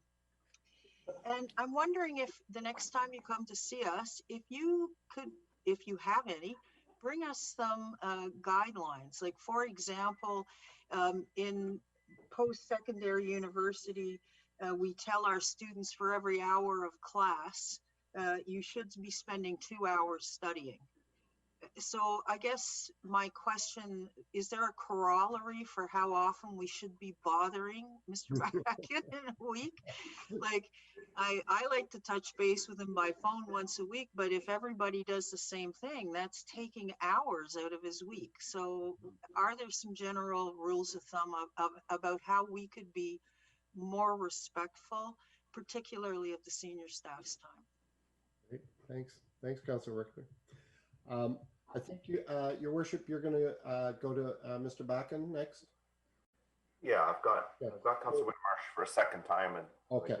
Get council I'll to recap. council, and then we'll go to the staff, and then we'll wrap. Yeah. Okay. Councillor Whitmarsh.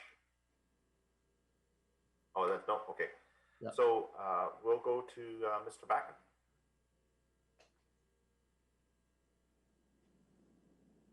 Oh, thank you, Your Worship. I had to unmute there for a second. So just to conclude for Councillor Richter, yes, I think it would be a positive just to get some comments of that perhaps at a later date, because I think it would just all help us all. But it's late in the day, and I think this has been just really a helpful session to get a better sense and confirmation of the priorities.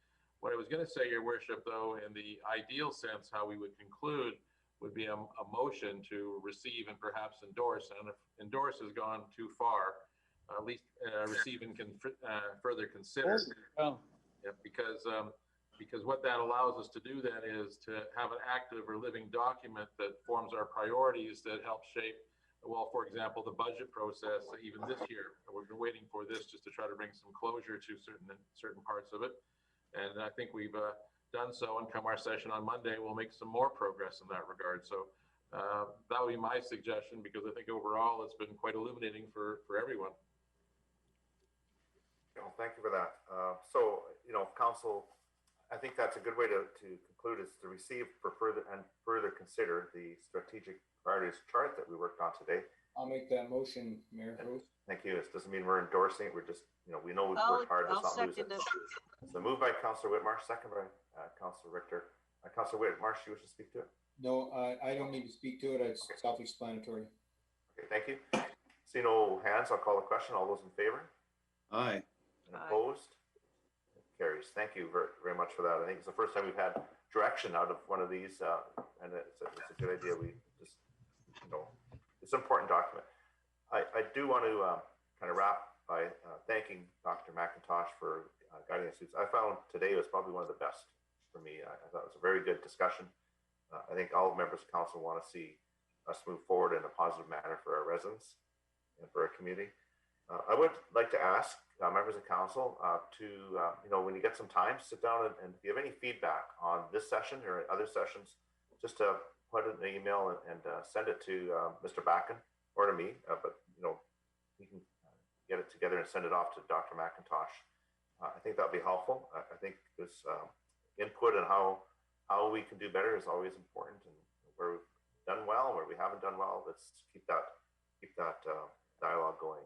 So I do appreciate everyone's attention. It's Friday. It's 10 to 6, and I got to watch Global News because I love satellite debris on Friday nights. So that's next.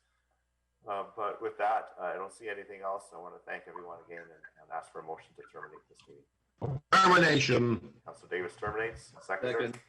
Yeah. Councilor Long. Thank you, Dr. McIntosh. Thank you. Thank you very much. Have a good Thank weekend. you very much. Thank you, Dr.